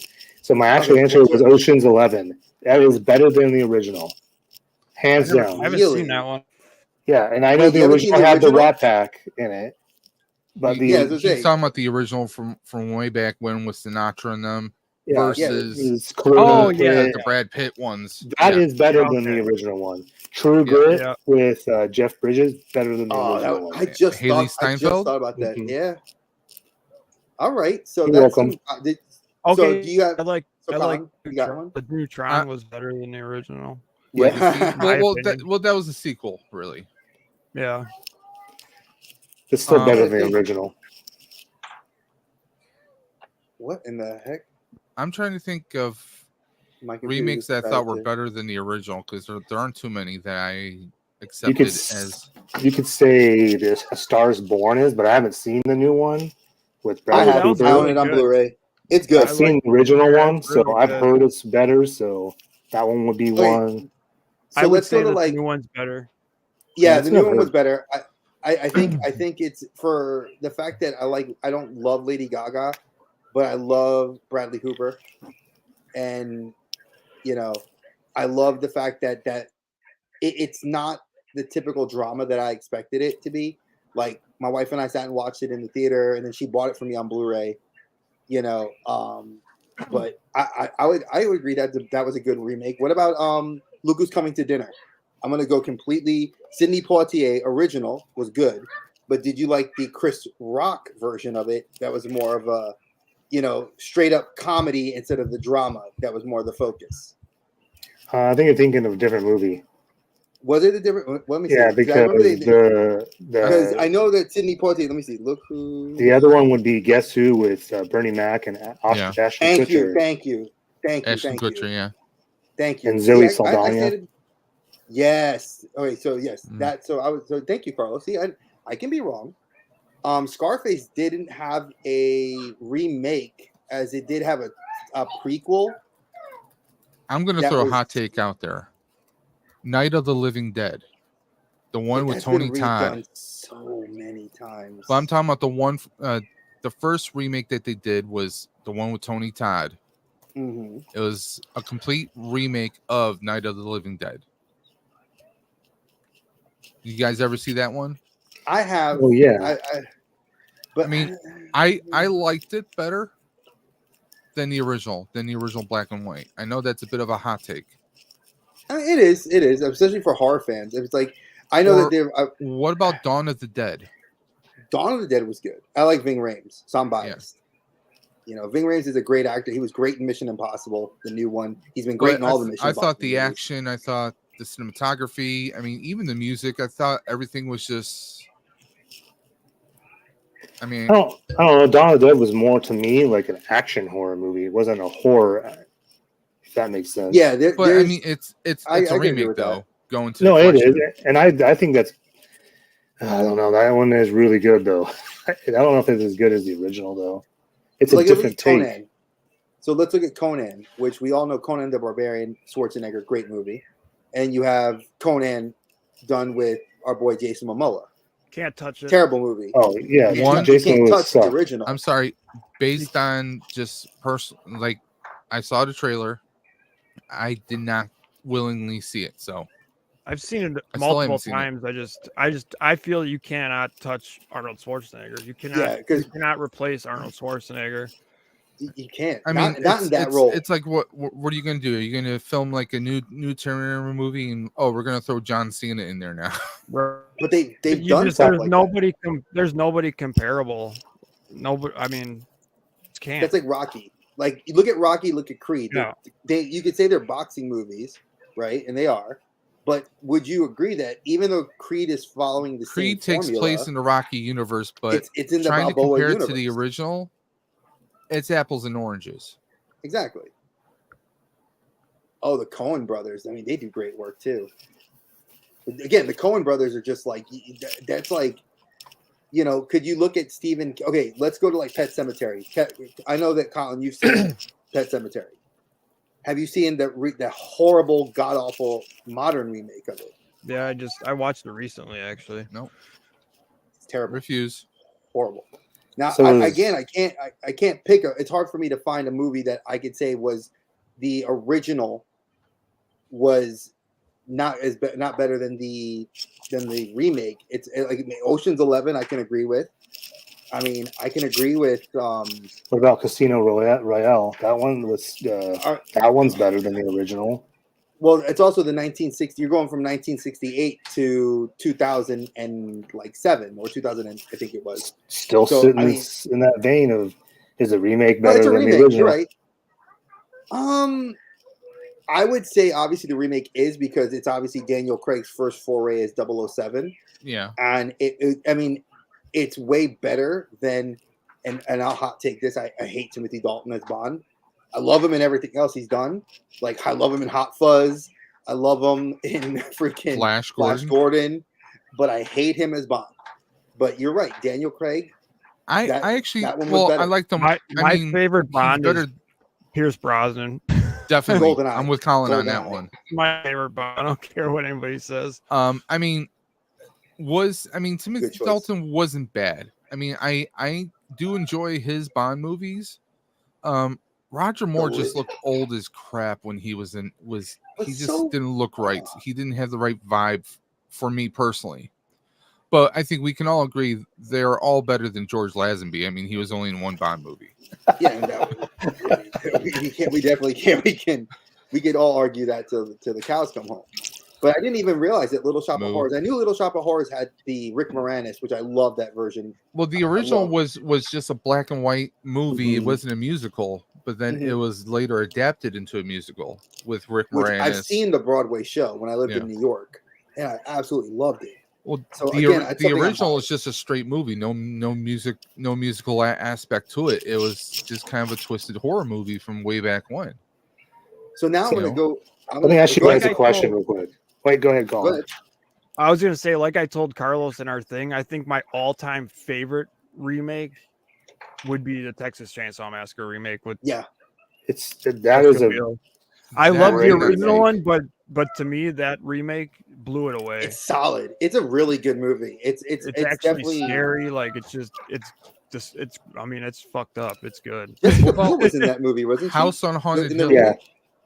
Yeah, that was the. I remember watching that one. And that Leatherface, even the Leatherface dancing in that one was like, if you put the two films side by side, it's identical. Like, they really kept true to the original source material. So I'll give you your due, Colin. That's a damn good one. Okay, Dre, flashback for you and me. It ruined me. So I'm terrified of clowns because of Pennywise, Tim Curry. So I mean, I like the original, but the newer ones I like. I like the original Pennywise better, the clown, Pennywise himself, but I did really like the remake. Yeah, the remake does a really good job of just like again, like someone like my wife who does not like horror movies, when she sat in there in the second one and you see that old lady doing like the crazy stuff in the kitchen, my wife was totally creeped out by that. And I think that was the element that I liked more because of special effects, because it's the technology and the time versus then where it was really the music and the aura, like Jaws. If you were to remake Jaws now, it'd be scary. The shark would be CGI. They'd ruin it with CGI. They would exactly. But you can't make, and people said it. There was people afraid in the 70s to go into the water because of the sharks, because they were like, "Holy crap, this is real!" Like it's a real fear. Sharks, it's an apex predator. No matter what, he's hunting down. And here's Sasquatch saying, "I like sharks." of the old, animatronics and stuff. Like I was sending around that video the other day where they were testing the T-Rex from Jurassic Park. Love that. It was a full size fucking T-Rex, and it looked amazing. It looked amazing. Imagine that. I mean, I don't know. I just think. Imagine having an animatronic. Jurassic Park holds up till today. Yeah, I mean, it looks good when you watch it. You can't believe how old it is when you're watching it. But it's like you said, it's something that you said in our group chat, and it's something that I'm backing you 110%. It is solid because it's still good. Like you said, will the sequels, the current sequels, hold up? No, because maybe the first one, like I told you, the first one maybe, but I don't care about the Velociraptors from that. I like the first one where I see that big T-Rex. I think the writing, the acting. I mean, you had Sam Jackson in that. I mean, you had Wayne Knight. I mean, you had a lot of great actors. Sam Neill. I mean, they had all the right people in there. Sharknado. That's on our list of movies that we're gonna talk about one of these days. Yeah, but you also better go back to the 90s. Like it wasn't. They're still using practical effects. Like they don't really do that often in anything now. As opposed to I know you guys were not waiting for this at all, but like the Eternals, they use practical effects and real actual locations. They didn't use a lot of CGI for location. What's her name? Chloe Zhao wanted to use real location, and that's why I think that film cinematically is great. But yeah, go ahead. I'm going to ask a question after you're done, Dave. Well, no, I was just going to say, I agree with I think that's one thing Hollywood has fallen off with is they're too dependent on CGI. Yep. I mean, I'm a big proponent of practical effects. I mean, I might be a little biased because a friend of mine, that's, his thing is he's all about practical effects, but also goes to prop making and whatnot. I mean, I know everyone's going to be rolling their eyes at me. Ghostbusters Afterlife. That was 3 parts practical effects, 1 part CGI. But that movie, that was a good movie in and of itself. I'm sorry to interrupt. They built the farmhouse. I mean, they built the farmhouse, the stacks of books. When the earthquake is happening, they rigged it up so the books would sway back and forth, but not completely fall down. I mean, they did everything. They went to the wall, full-blown practical effects. I mean, there's so many movies we can CGI this, we can CGI that. I mean, yeah, but we can see, half the time we can see when it's overly CGI. Yeah, you end up with something like Mission Impossible where over explosions and I can't get down with that. So that's why I haven't seen one of those movies. I think practical effects though help the actors do an even better job. Oh, yeah, I think it helps the directors. I think it helps the producers. It helps everybody do a better job because you have the physical props there. You have the physical, it gives more, just a better experience. And I think that carries over to the film itself. Well, look at Guardians of the Galaxy. Well, hold on. Look at Guardians of the Galaxy. James Gunn, for all the stuff he does, he prefers practical effects when it needs to be practical effects. All the stunt actors, they're all in practical effects, and then he uses CGI when it needs to be. I mean, that's an outer space movie. How else are you going to do outer space without? Yeah, CGI? It's going to need some level, but I mean, I'm a big proponent for. I mean, I wish more practical effects were put back into use. Yeah, and I think that's something that's missing, and that's why a lot of the '90s stuff that we grew up with, that's why it holds up, and why we go back to these movies is these are the best era of action films and comedies and stuff. Look at Nutty Professor, practical effects. Yeah, the prosthesis and everything. Mm-hmm. Yeah. But my question is, and this is going to be probably very one-sided. So everyone in the chat, I want you to put your answer in here too. Which out of all the, I think there 6 actors total that have been Batman, who is your favorite Batman and why? Wait, 6? I think it's 6. 7. Okay. Conroy counts because he was in a TV show. Dave and I had an argument about this. Yeah, but I'm talking movies, not movies. Oh, so movies, not 6. animated. Yeah. All right. Well, no, live action. He was live action in the CW, but that's right. That's the not a TV. movie. Yeah, different. All right. So 6 out of the 6 actors. You've got Keaton, Kilmer, Batman. Clooney, Affleck, Pattinson, and West. So 6. Well, wow, that's an interesting one. I'm all for Keaton because one, he gave an everyman kind of. He looked like I mean he went from doing Mr. Mom to being Batman. I mean, he did movies like Gung Ho. He was, everyone looked at him like Michael Keaton. He's this comedy guy, and he came on. He didn't him as Bruce Wayne. He didn't come off as a rich guy either.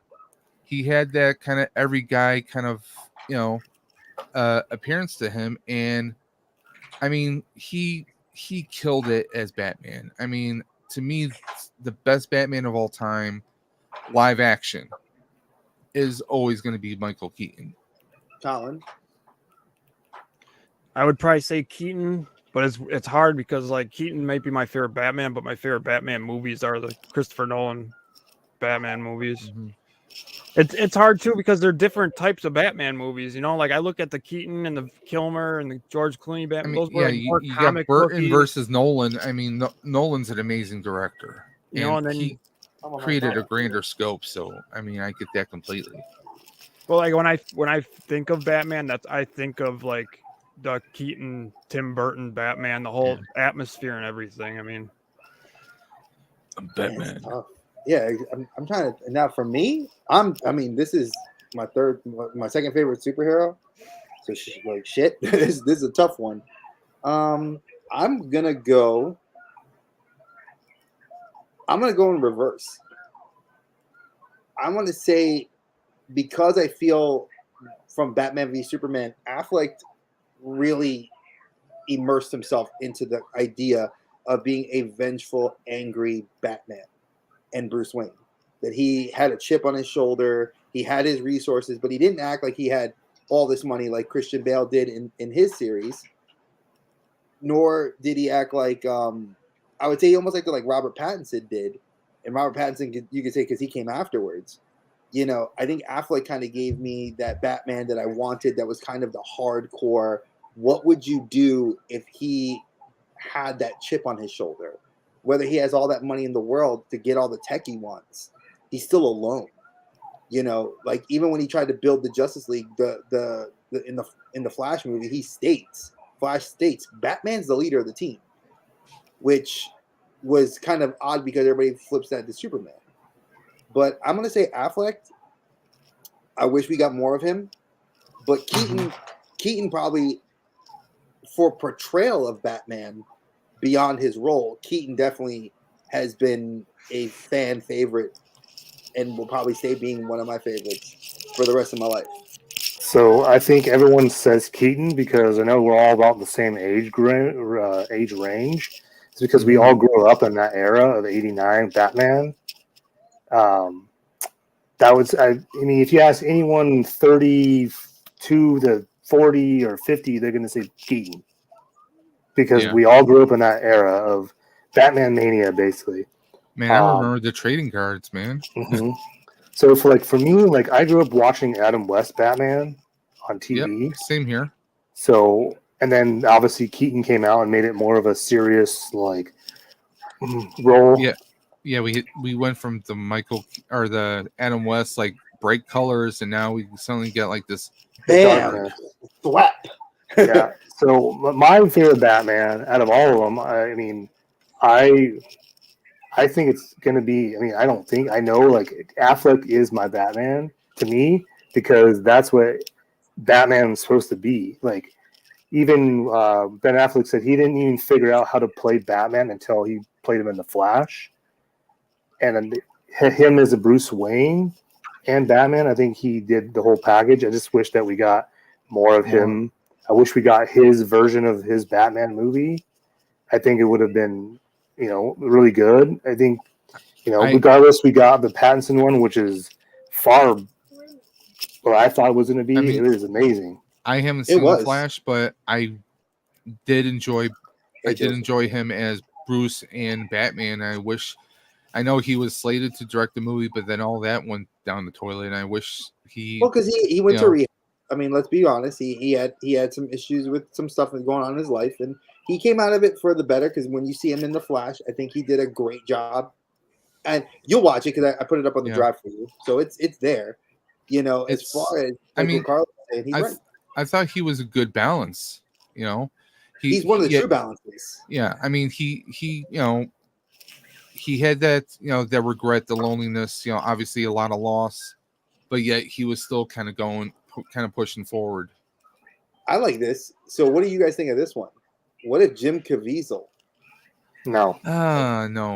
No. I think Caviezel plays I know he's very religious and he's found God and I love what he does. What about his Scarecrow? Actually, I'm not gonna say no because people said no to Pattinson and now they're all praising him. So dude, Pattinson did a great job. What about Caviezel as like Scarecrow or someone like that? Nah, Cillian Murphy killed it doing Scarecrow. I like that. I like the fact that he did it. Who I'd like to see different than Bane. I would have liked to see a luchador because that's what Bane was. I wish they would have done more with Cillian Murphy with Murphy's Scarecrow. But instead of that one little bit part. Yeah. I mean, he Homeboy survived. He was the villain in the technically one of the main villains in the I know first he movie. survived, but then they just kind of had him come back in that little courtroom thing and that was it. Yeah, we rarely got to see him as like full on true Scarecrow. Like you'd see him with the mask once in a while, and then one scene where he had a mask like this, like suit on. I've been a fan of his since was it 28 days later or 28 weeks later? Yeah, 28 days. Yeah, he did 28 days. I loved him in that. Peaky Blinders. I mean, he's done a great job. Peaky Blinders is great. I love Peaky Blinders. So you gotta see you're gonna get a wide range, and I think Carlos said it, hit the nail on the head. You can't look at our age range is biased, but there is I've had people tell me that I'm wrong. They're like, "Oh, Christian Bale was the best Batman ever." Blah blah blah. I'm like, yeah, but no, Christian he was Bale the most also constipated did damage. Batman. He did the most damage to his voice. Because of everything that he went through with the gravelly voice, where's Rachel? Rachel. Yeah, but there was a reason. I mean, he's definitely the most parodied Batman. It's the same you can say about Spider-Man. Like everyone in our era is going to say Tobey Maguire, and I will not. No, I'm Garfield. I'm a Garfield fan. I'm gonna go Tom Holland. See, I'm a Tom Holland fan. I think the three of us can agree is because they embodied an actual teenager to play a teenager. Versus you got somebody young, 28-year-old playing a freaking 16-year-old. Like at the time, yes, Spider-Man it still holds up. It's still a good movie. It's Sam Raimi. It's campy. It's supposed to be that way. It's his Evil Dead style. But here we go. Fast forward these years, and you have this new MCU Spider-Man, which I know Dave's gripe is because he's relying on Tony Stark, which I think everyone's gripe is that. Yeah. But going into the future, it's going to be him figuring out how to be Spider-Man on his own. Well, I've said this before. At the end of No Way Home, we finally get Peter Parker reset to the way he should be on his own. No help whatsoever. He's going to be struggling to make ends meet and make stuff for his web fluid. I mean, to me it was the best ending ever. But it's done right though. I think we all can agree that we can look if you look at across all three of the actors. And you're like, we need somebody young, you need somebody that's youthful, that's good. He fits that checks. I really like Garfield. Garfield just it hit perfectly for me. But I will concede that Tom Holland, he was younger than either of them. He was the right age to play Peter, and we got a couple movies with Peter in high school. It wasn't like a 30 minutes or like a 20 to 30 minute little spart, and then suddenly he's off doing other things, which was the Sam Raimi movies. I mean, to me, like when they first came out, I loved them, but that was the first real Spider-Man movies we really got since the 70s with Nicholas Hammond. I mean, it was the first taste. So yeah, we loved it. We ate it up, and then they went downhill. It seems like every time, there's a new number to the movie. Spider-Man 2, we're gonna have 2 villains now. Spider-Man 3, we're gonna have 3 villains now. I mean, there's a lot to be said about that. But I mean, well, now there's that whole like Sony created a Spider-Verse. Yes. So we now have the villains are now getting their own movies. You have, granted the movies are not anywhere near good. I mean, I'm sorry, Craven. Morbius. I love the concept. What? Morbius. I'm gonna go see Craven because I'm an idiot and I know that I'm gonna go see comic book. You're not an idiot. It just Sony made Morbius look good with the trailer because I remember seeing that trailer. I'm like, oh, dude, this actually looks good. Then you go see the movie, you're all, what the hell did I just watch? And Green Goblin's going to show up in this one now. And it was just a mess. And they even, I think the director said that that's not even the cut that he turned in. Sony meddled into Morbius. I don't know how good it could have been with whatever they cut out of it.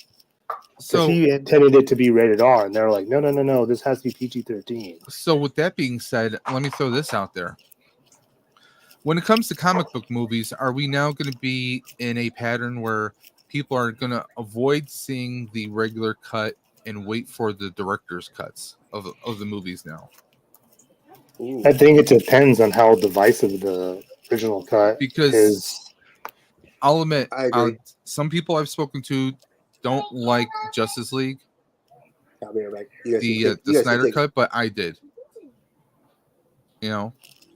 And I mean, if you have like what you just said, if the director said that, this is nowhere near what I meant to film, well, maybe when people hear that, they're just going to wait for the actual director's cut to get released eventually. It just depends, because look how long it took Snyder Cut to get made. Yeah, it took all the fans to do it. True. I mean, look at what's his name, David Ayer's Suicide Squad. Mm-hmm. That thing got totally meddled with.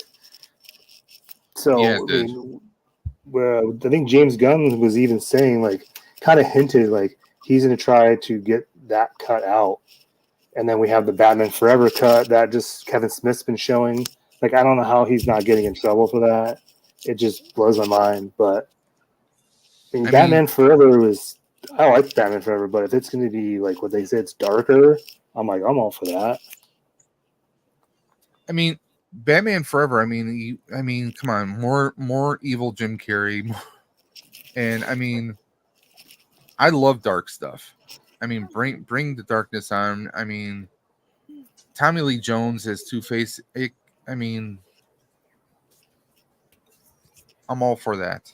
I gotta get to all this John Cena talk. You guys are destroying great movies by putting John Cena in there. I'm not gonna lie, I agree 100%. I don't approve of any of that John Cena talk. I agree with Colin. There's only one character John Cena should be playing for Peacemaker. the next several years. Exactly. Yeah. Peacemaker. Yep, I agree. Play Peacemaker. I do not. I can't. He-Man is leave it alone. It's not a franchise that I can see them wanting to bring back. They are bringing it back. They've been trying for a long time, and every time it gets to that point, they have an actor, and then everything falls apart because it goes from another studio to another studio. Why not keep it as animation? I actually enjoyed Masters of the Universe Revelations. I don't know what everyone else thought, but I thoroughly enjoyed it. I even collected the figures. And I thought it was a slightly more kind of grown up, a little bit darker version of Masters of the Universe. And I enjoyed the hell out of it. Can someone ban LeBron Fett real quick? Yeah. You are the weakest member. Goodbye. I mean, it's you can't. That's okay. I'm gonna go into this, and I've said the hot take about this. I want Idris Elba to be Bond. Hell, if I had a real hot take, I'd like Idris Elba to be Doctor Who. Because I think he's a British actor, kill both. And he would kill both. He would kill both because I think as a Doctor Who fan that I've been, I would love to see him do the role. He's a DJ. He's got a very artful mind, and I think he'd be able to separate the role from like playing anything else that he's done in the MCU, including that bad Ghost Rider movie, and you know, I think he would do a fantastic job. But then again, you know, like seeing him as Bond, I think he'd kill it. Bond's an orphan. He would have killed it as Bond. Bond's an orphan. The race doesn't matter, but because of the fact that the original writer did not want anybody of color, him and his family, a bunch of backwards idiots. Yes, and they will not let that. That's why we won't see it. Even though Idris Elba has been, people have said it. They want Cavill. Do I think Cavill can do a good job? Cavill's good. I like him in The Witcher, but he left The Witcher. Yeah. So, but he left The Witcher because he thought that I would have left it too. His Man of Steel was coming back, but then they went around and said, "Oh well, no, you know what? No, it's not going to happen now. We got a new cook in the kitchen. It's not happening now." You know, but again, we're all like he was having other problems with The Witcher though too. I heard there was like the other issues with like behind the scenes, like with material, and I read it a while ago. He was a fanboy of it. I mean, he read the book, so he wanted. Now he's going to be attached to Warhammer, and that's perfect because he's a big Warhammer guy. Yeah, he's a huge Warhammer. I mean, to me, The Witcher's dead now. He's one of us. He's a fanboy. I mean, the guy builds his own PCs, and I just crack up when I see like the thirst videos of girls watching him building a PC, and they're getting like turned on by him. Like, seriously, really? Hey, so Colin, let me ask you a question. As one of your franchises, would you love to see a remake, like a complete remake, done now for Gremlins?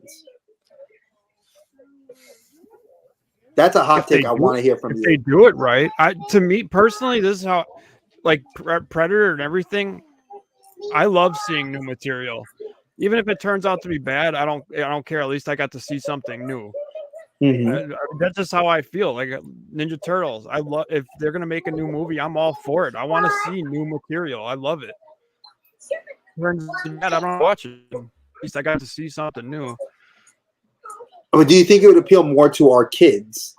Like, because back in the 80s, we know that was appealing for marketing purposes because you could sell Mogwai toys. You could sell Gremlin toys to young kids. And then for us, NECA puts it out as we're adults. They put out these awesome figures that are just perfect, right?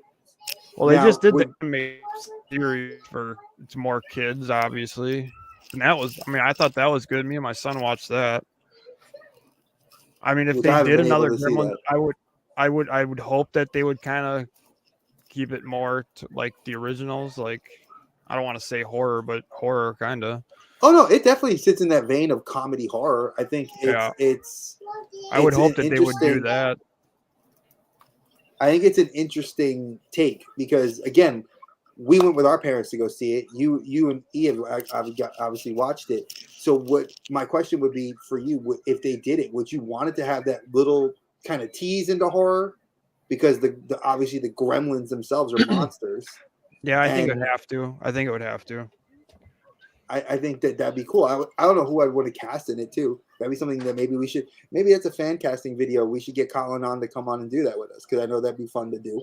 And I would really hope they would use puppets again. Not you need practical effects. Yeah. If you don't mind, I want to weigh in on this. Go ahead, weigh in. No. Yeah, there's 2 no's. Shush. You've been vetoed. The original Gremlins I think it was pretty dark even for that time.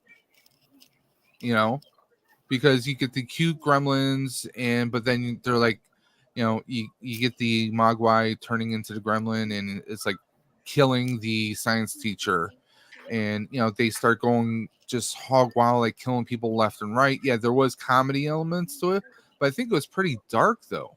It was pretty dark. Even when they were killing the Gremlins, there was some pretty gruesome dark kills. Christmas movie, which is not something that we really got that often back then.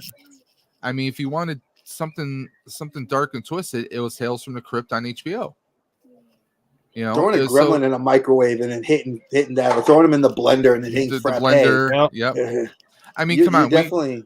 We had a Flasher gremlin.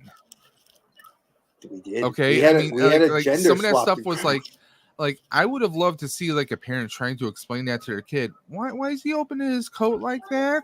Hey, I got him sitting on my table in the living room right now. The Flasher gremlin, nice. The giant. But, I mean, it was something that was completely out of left field, but we ate it up. We friggin' loved it. Or how about the really gross part, like when Stripe is getting like the sprinklers, he's starting to like he's about to burst out more gremlins, but then the sunlight comes through, he starts decomposing to this bubbly ooze.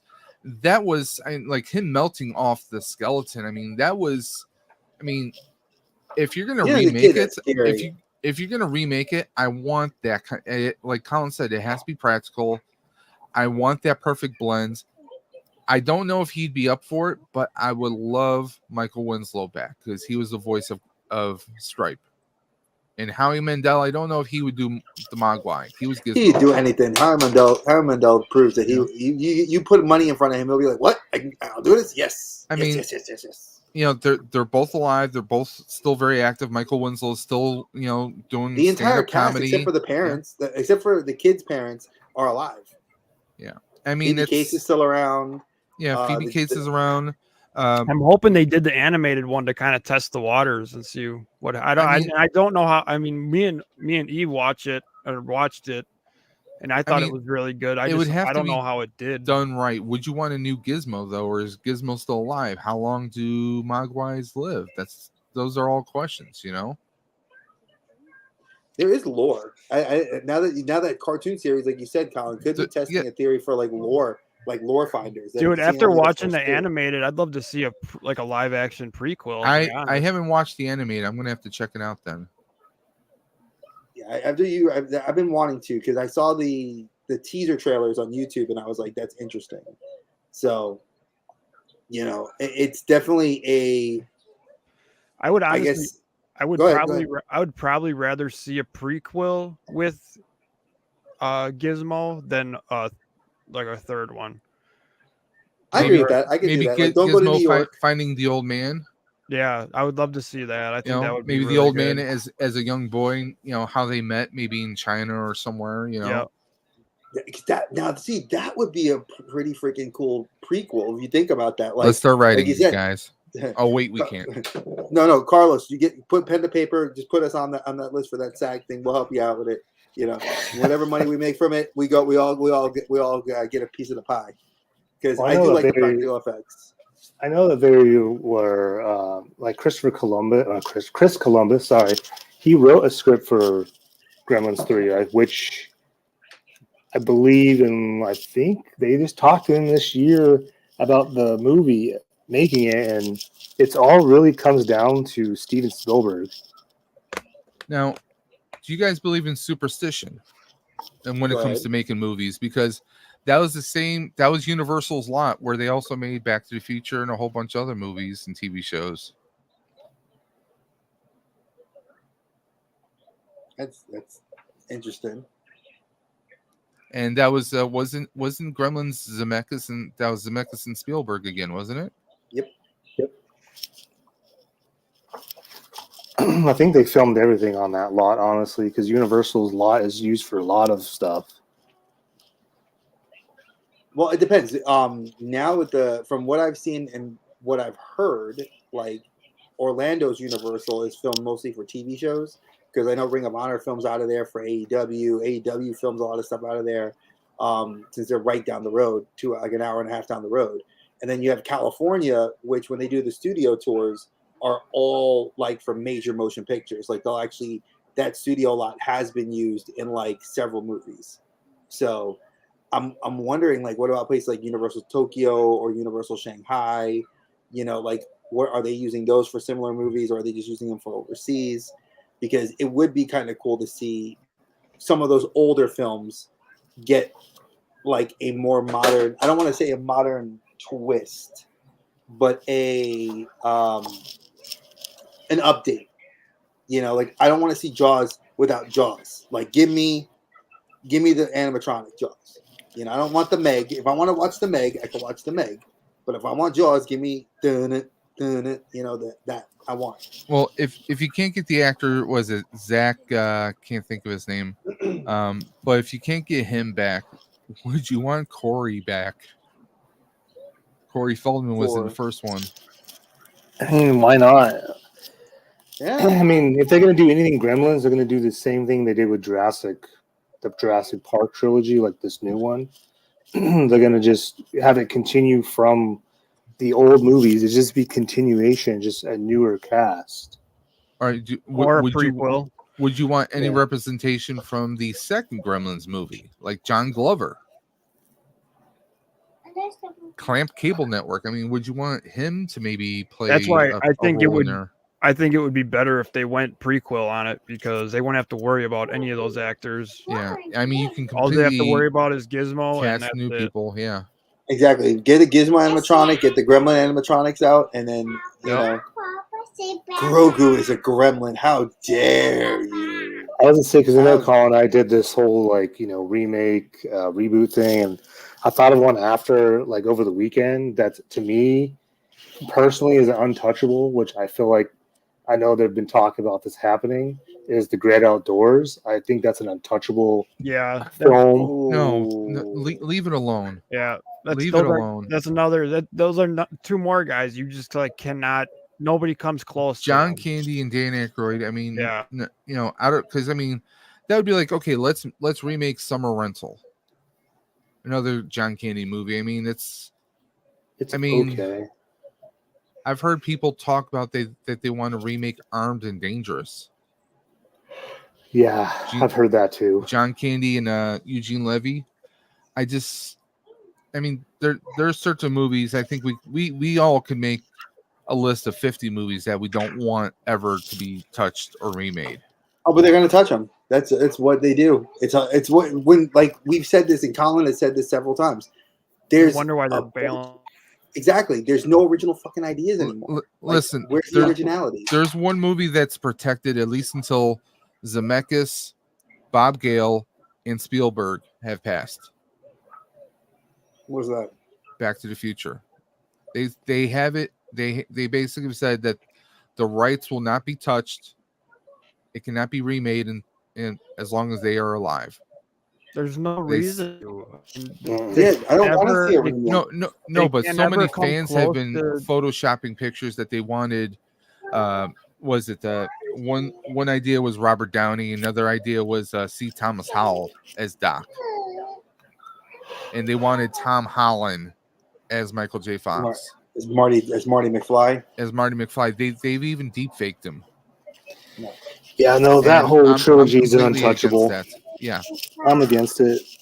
I mean, I the furthest I can go is I could see him using him as Marty, but nobody could ever be Doc. There's you cannot replace Doc. You can't. No, yeah, Christopher Lloyd's still alive. Yeah, be respectful. If they, I wanted to say they Rolando, no. He said Jim Carrey is Doc. No, not remake it, but continue on with a fourth movie. I think Colin and I talked about this. If they do something like that, it needs to be continuation, and they could have Tom Holland. That's fine. Marty Jr.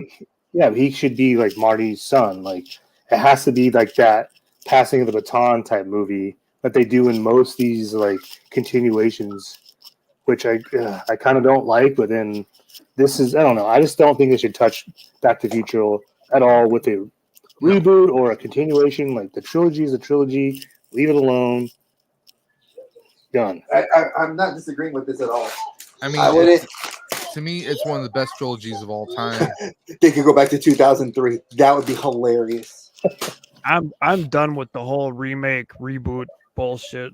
Go back to material. I still refuse to see a lot of remakes, and especially how Disney's taking all their animated films and remake them to live. And you see how successful they've all been. Let's be real. Little Mermaid, which is one of my favorite movies. How much bigger do they have to fail before they understand that? Well, they're big corporations, and the answer to shareholders, they don't give a shit. The shareholders want money. They're like, we don't care, just make all these movies so we could keep making money. Yeah, but half of them aren't making the money. I know, like for example, Mission Impossible, with the projection was like over 100, I don't even know, almost $130 million. It made $52 million. Yep. And it just grossed 7 in its opening day. So, Tom Cruise saved the movie theaters from last year because of Maverick, but also no one asked for a sequel to Top Gun. It's been how long? And that movie was awesome. Yeah, you freaking killed it. Well, I know. Well, Top Gun fans wanted a sequel forever. I mean, yeah, but I didn't want a sequel to it. I was just like Maverick. I'm like, eh. But, I mean, I know that was a huge movie for me growing up. I was like, it's like my dad's favorite movie. Watched that fucking movie 3 times a week. Watching Maverick. We've been asking for it had me wanting more. It had me wanting so much more.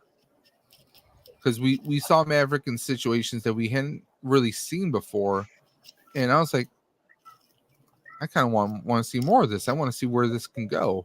But, who knows? They did who knows an what the amazing future job holds. on that. But I think they were trying to I think their whole thing was like, oh, we can have lightning strike twice. We'll have Mission Impossible come out the following year. It's going to do the same numbers. Like, they need to stop with Mission Impossible. They needed to stop fucking 5 movies ago. All right, luckily it's ending next year.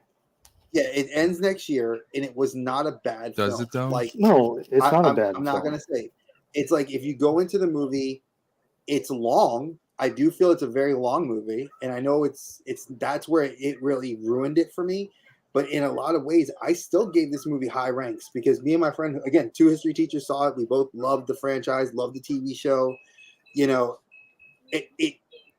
only part of it being too long and dragging was, I know why, but the action sequences were solid. Cruise, you gotta love his Ethan. Like, he does Ethan Hunt like perfectly, and it's like they really are deep diving into the actual IMF lore and to make it big. They're finishing out with like huge stuff that they were doing. Again, and I'll speak to the praises of Issa Morales. Issa Morales did a great job as the villain. A villain who doesn't really do anything. He's a bad guy. Yeah, Issa Morales. You just totally no. So that was my biggest thing about that movie. Not to get spoilers, really.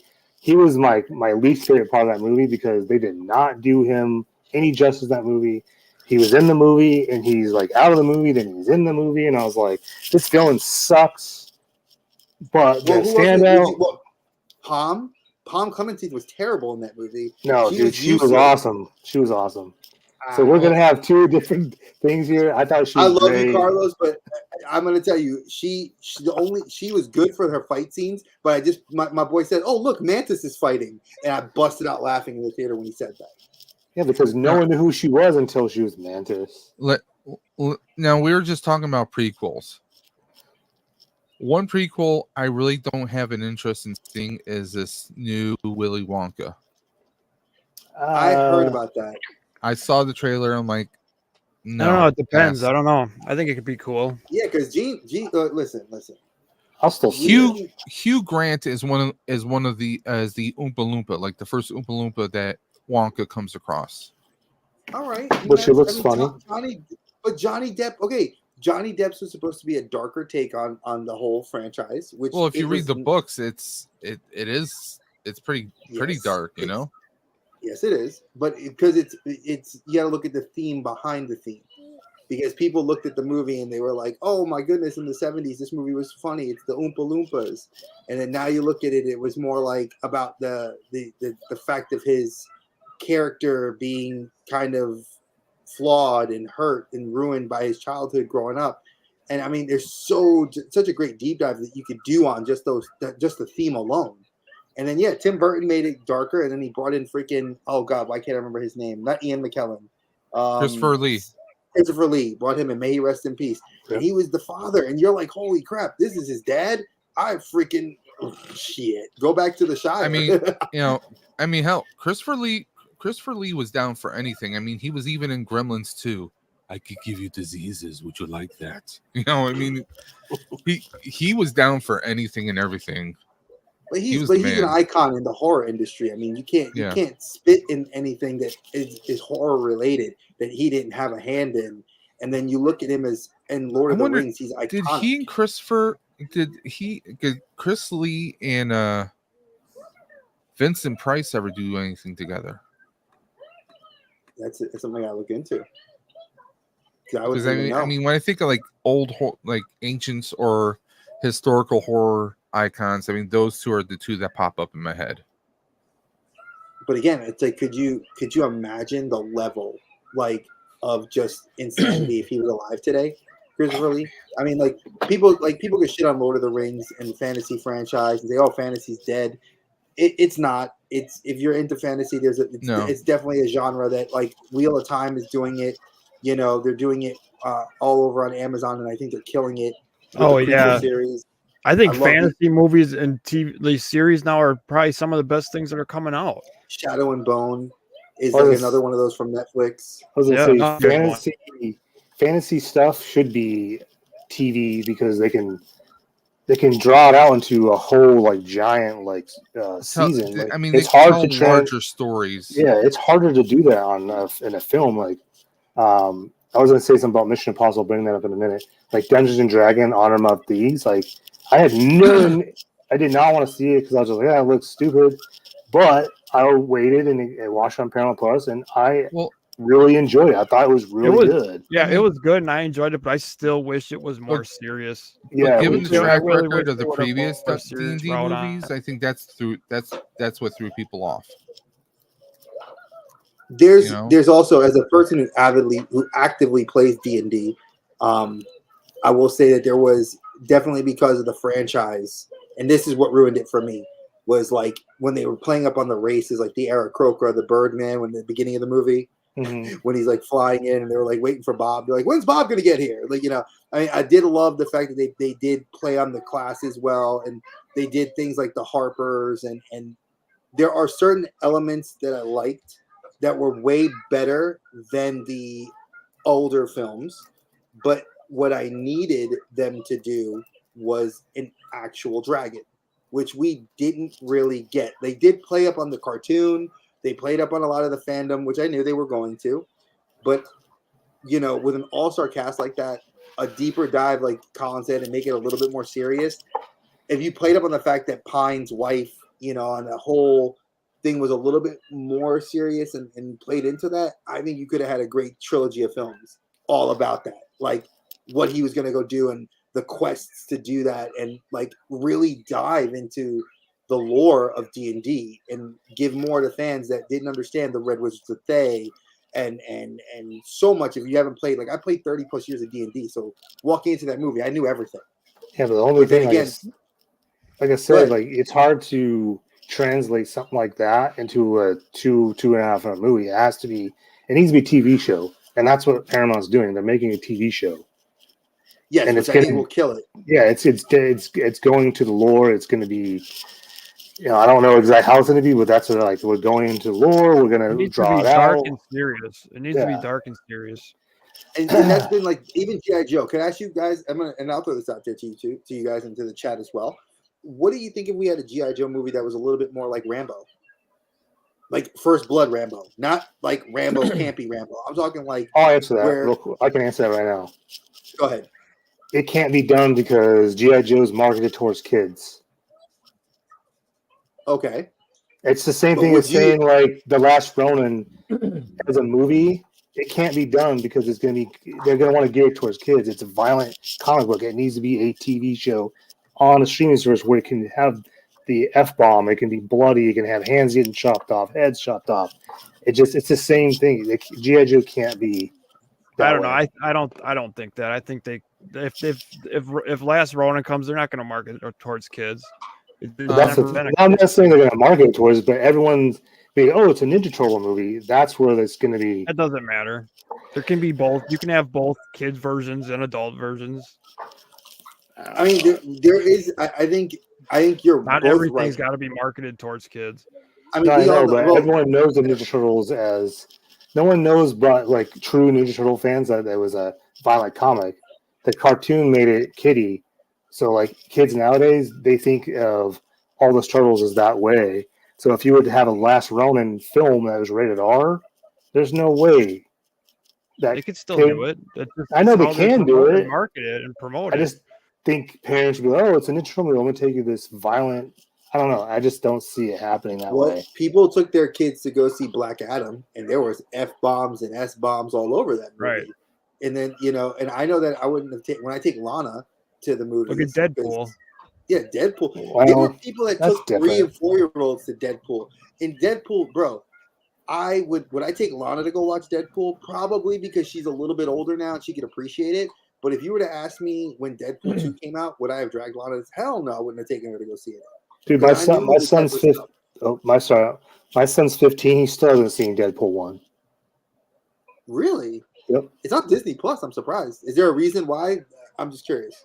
Well, when that movie came out, he was young, and to this day, like he's like, I've only seen bits and pieces, so he kind of put it together. But he knows the comics. He doesn't read them, but he knows about the comics. He's seen bits and pieces of Deadpool 2, but I wouldn't let him watch it because I was like, this is too violent for you at this age. Like he was, 10 maybe, 12. And I was just like, yeah, no, I don't think so. I wasn't going to take him to see it until I watched it. I was like, yeah, never mind.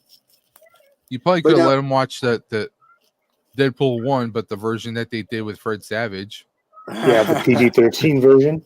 Like, I don't know, like I didn't want him to watch. We have both copies. Do you? I know how. I've never seen that version yet. But he watched Suicide Squad, or The Suicide Squad, and he liked that. And that movie's bloody and has the F-bomb. And so I told him, I was like, you can watch Deadpool now. You're old enough. But he's just like, eh. And I'm going to ask Colin this. Like, so I know Rory, because she just turned 3. She loves dinosaurs. So I've shown her she's watched Jurassic Park, the original, and loved it. Because, like, she's not afraid of, like, the animatronic dinosaurs. And when we were at Disney, she wasn't afraid of animatronics at all. Do you think, and Carlos, this goes to you, and Dave, I want to hear your opinion on this as well. Do you think showing a child something like Jurassic Park that's young and has an interest in dinosaurs is better than showing them something like, let's go with Man of Steel,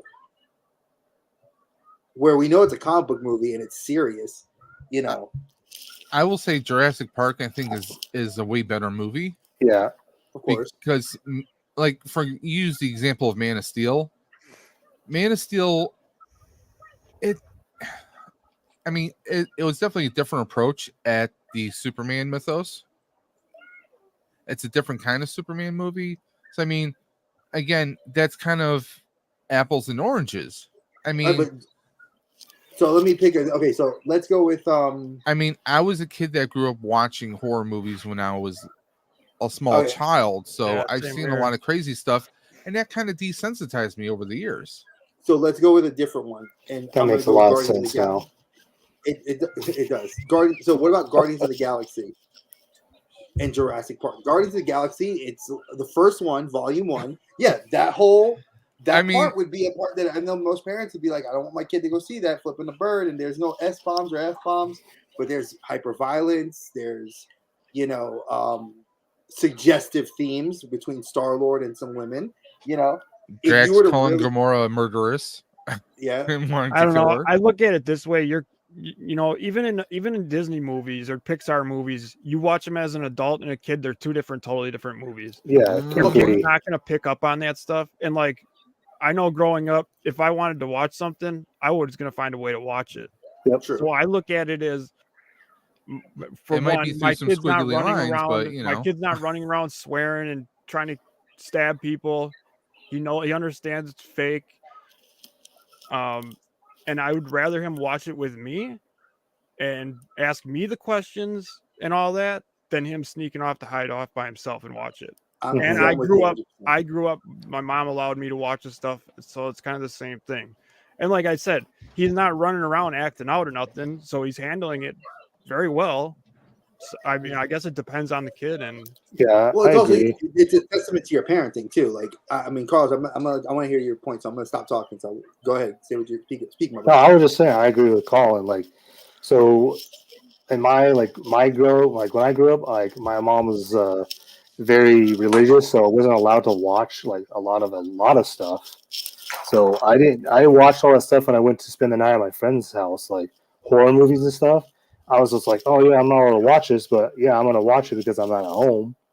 So it's the same thing. Like, I'm not telling my son that he can't watch it. I just say you can't watch it right now, but when you get to an age where I think it's more appropriate, where you'll understand things, it's different. Like, he wants to watch The Boys, and I'm like, yeah, I don't know about that. That still to me is something you need to wait because. How old is he? He's 15. There's a lot of nudity in that, and I'm just like, well, and I mean, come on, Homelander. Yeah, that's what I'm saying. Yeah. Like, so there's a certain extent to, like, you know, how you parent, and like, I don't mind. Like, I'll take him to watch things, but there's a certain extent. Like, oh, let me go see this first before I let you watch this because I want to make sure. Because there's still things like he still needs to be a kid. He's 15. He doesn't need to be enthralled into adult themed stuff that he doesn't even understand. And I agree with the Colin. Like, when you watch a Pixar movie, like, the kid and the adult are going to have two different experiences. The kid may love it, and the parent may like, that movie was, a kid movie. I mean, the jokes. There's hidden jokes. There's a lot of adult humor in totally. And also how some of the characters are drawn. Well, no, Shrek is the perfect example. I think Shrek is probably the most perfect example of balance to get parents to sit in the theater for 2 hours watching a movie where the jokes were all geared towards the adults. But the animation style and a lot of the child humor, like fart jokes, were in there for the kids to laugh at. So it's same with the Minions. Peanut loves the Minions. Eventually. She loves Banana. She loves Bob. She loves it all. Like, she just walked over here and she's all happy because that's, But again, if you watch those films, Despicable Me, there's a lot of things that are very adult themed that if for us with our level of intellect that we can catch, and it's hard to filter a lot of that. So I agree that you guys say, like, would you rather filter it? Like, I didn't watch The Boys until Lana and Rory were asleep at night because I did not want to have them walk to the living room and see anything that Homelander was doing.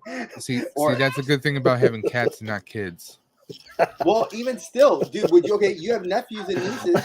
Would you want any of them to come? They're staying at your house. Would you want them walking through seeing Homelander, Well, I praising have, the flag. Or the Deep.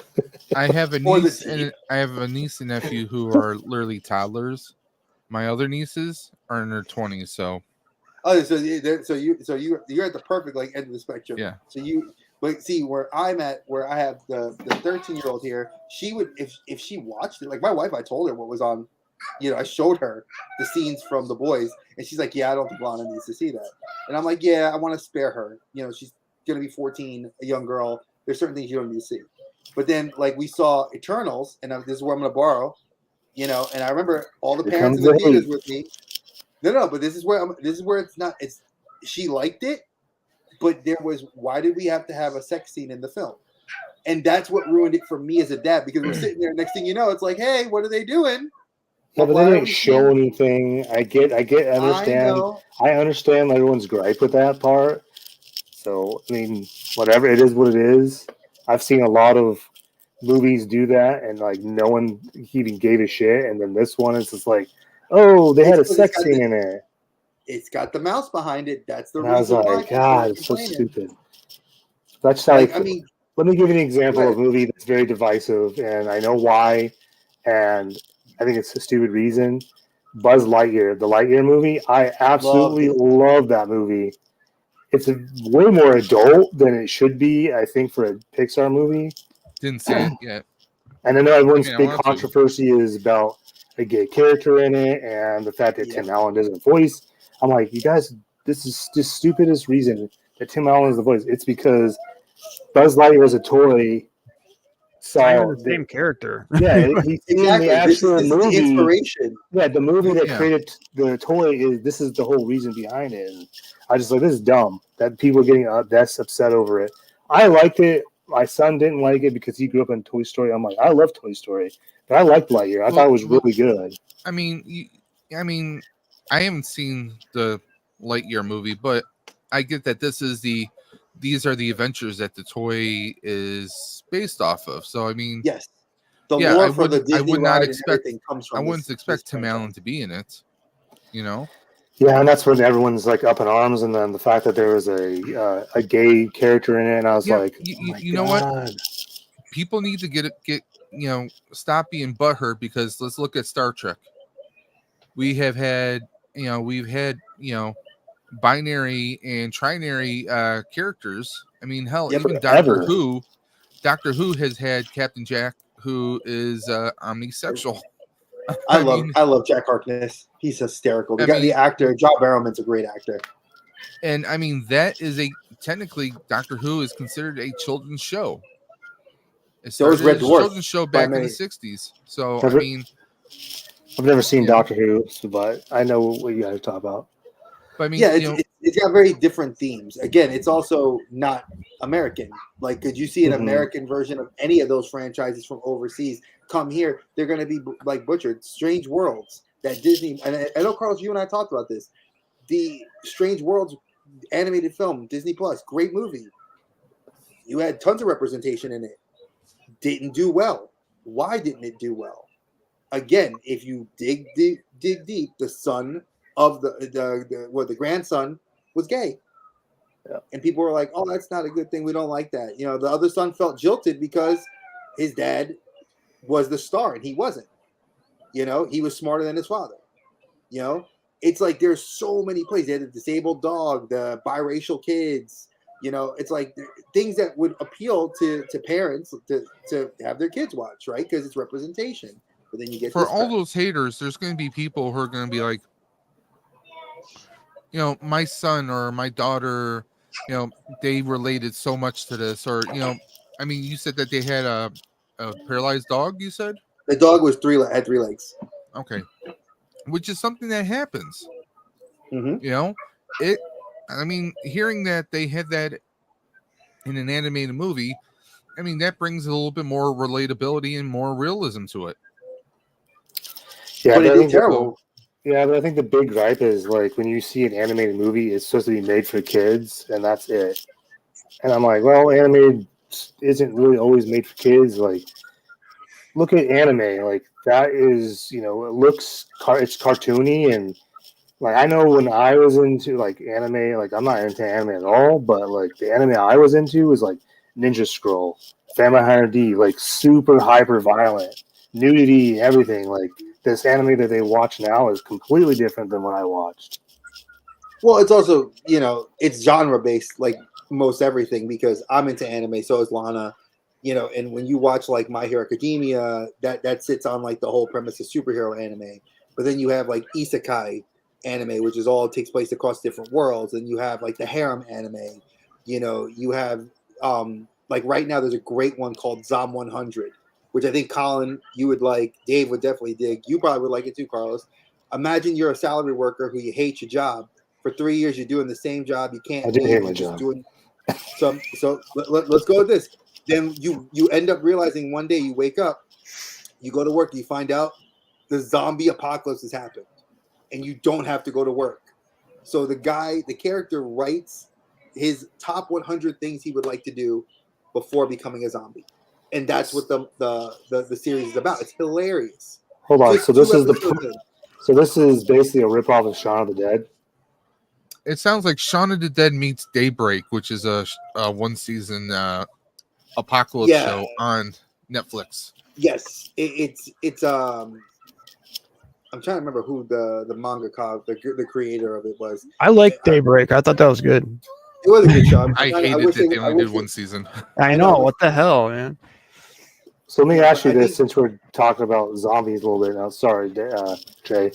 Go ahead and finish. No, I'm just saying, like, if for those of you that would be interested, those are like the genre-specific anime that are existing now that I think play into what we like. Yes, and it plays off of other fandoms, but you know, I can digress. Go on, Carlos. You were saying. So, what do you guys think of World War Z? Loved it. Yeah, we're good. I love the book more.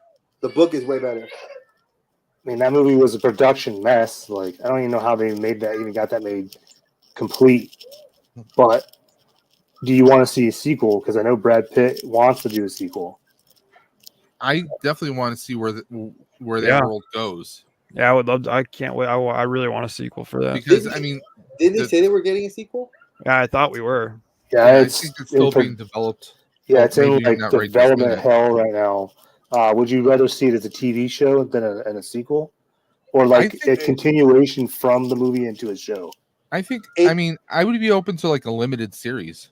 Yeah, like 8 episodes. Just to test the waters, 8 episodes with Brad. Yeah. Give me the cast. Give me the same cast from the movie. Bring them back, and do 8 episodes, short run, on one of the major, like on Prime or on Netflix or whatever.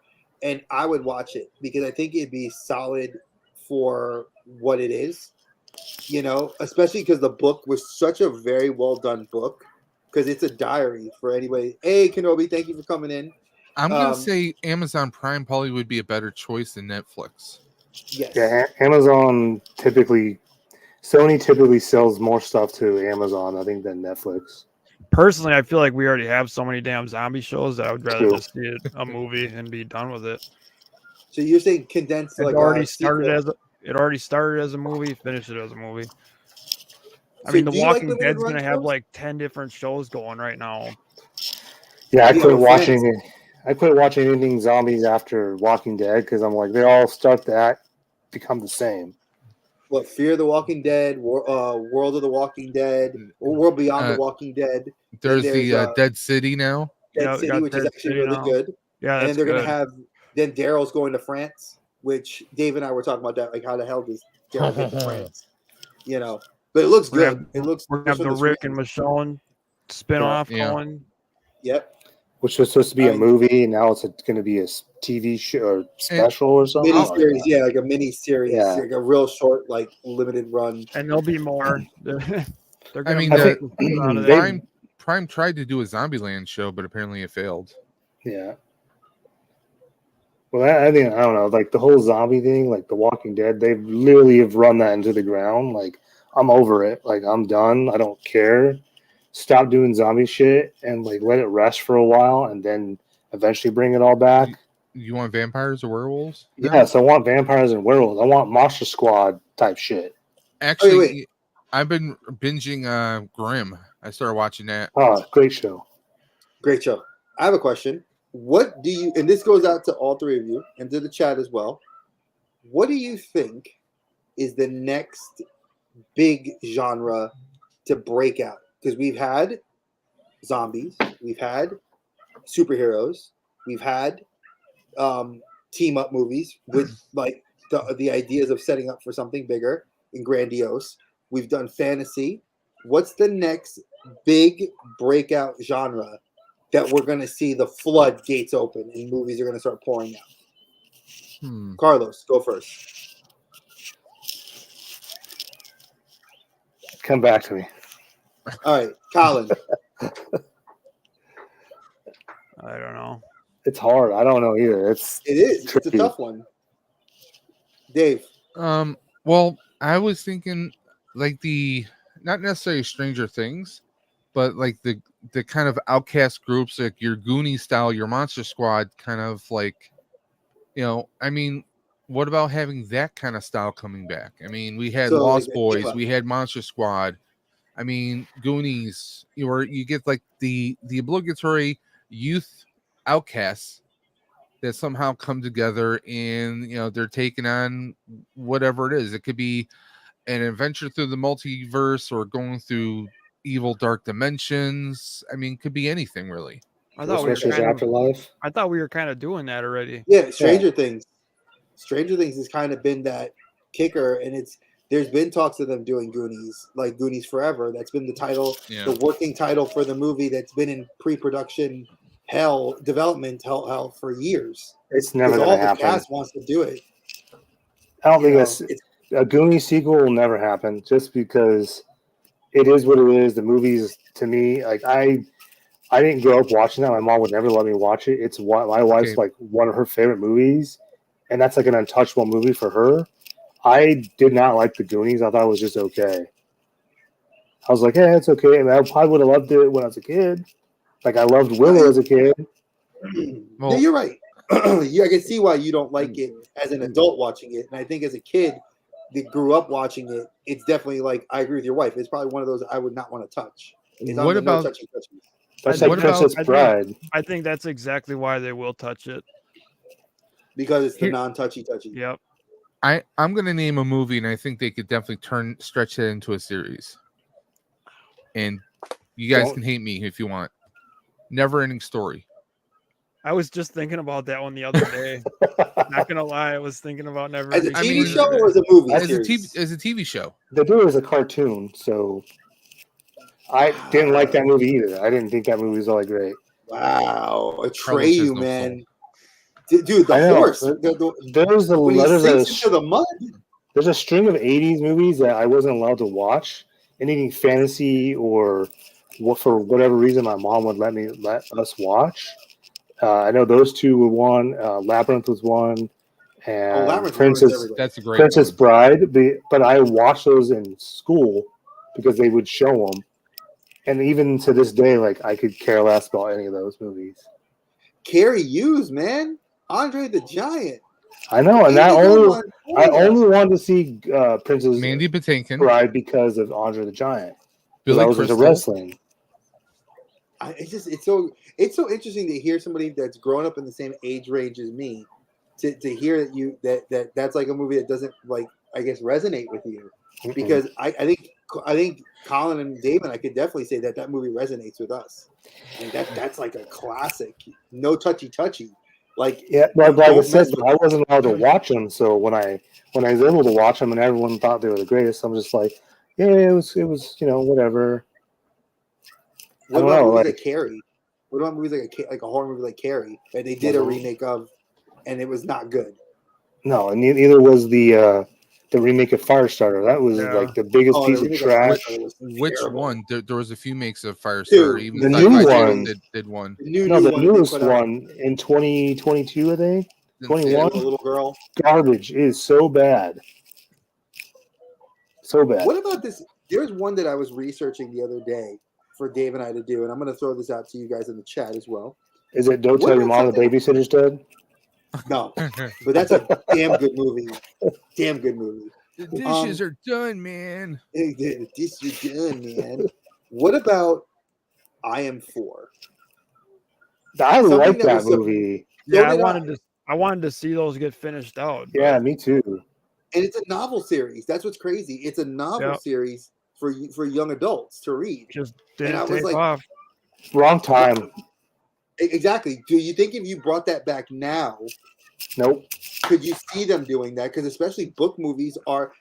We've had Lord of the Rings. We've had. But that's not obviously Hunger Games. A new Hunger Games too. Yeah, I think I Am 4 should have come out when the Hunger Games and Twilight, like that's when it should have come out. It came out before its time. Yeah, and it lost out, and that was a time I think they were testing the waters for movies like that because then Chloe Moretz did that other movie that was like the kids movie getting pulled into the internment camps, and they were like trying to escape, and that was another youth series, and I was like, I told my wife about it. I was like, babe, you read all these books? She's like, yeah, I've heard of them. I'm like, did you ever watch the movies? And she's like, no, because they didn't take off. And it's like I Am 4 is like a solid movie. Like IMDb gives it like a 75. I'm like, that's pretty damn good for even something that didn't take off. 75 is damn good, and the audience review is like sitting around the 68. Again, anything above a 7, I think a 70 or at least a 55 in my mind is not bad. So again, I'm glad that I mentioned that to you guys, and like there was some interest in seeing that because I totally would love to see that. I just looked it up. It actually came out 2 years after Twilight. Still, I think it was just too ahead of its time because the premise for that film could have come out either before the Twilight teens thing. Because Twilight and Hunger Games are more of like a teen, I don't know, I guess girl-driven or women-driven like films. And I Am Number 4 was totally a male type thing. I don't know. I'm not trying to make that debate, but I don't know. I just feel like maybe it should have come out at the time of Twilight and not after, or maybe a little bit before. Like I don't know. I think Twilight just took up all the. Just everybody It was covered so focused many on genres. Because you had vampires, werewolves. Sorry, where I come from, we don't talk about Twilight. I didn't dislike it's Twilight. Dave's favorite movie. It's one of those movies that was like, it had its niche, But like, look at Harry Potter. That's another youth series that was really good and turned into a movie series. Now they want to turn into a TV show. I know. I just said something I should have never said. I've only seen the third Harry Potter. Never seen any of the other ones. I own every single one. I've never watched them. That's crazy. That's such a good series. It's such a great book series, and it's actually a really solid movie series, especially the last movies two. are amazing. I mean, Dude. Alan Rickman. Alan Rickman. There's so many good actors throughout the entire series that it's not even whole funny. Worlding and everything, and that was just amazing. I couldn't imagine walking. I couldn't imagine walking on those sets every day to film. Oh my god, dude! You're right. Was just amazing.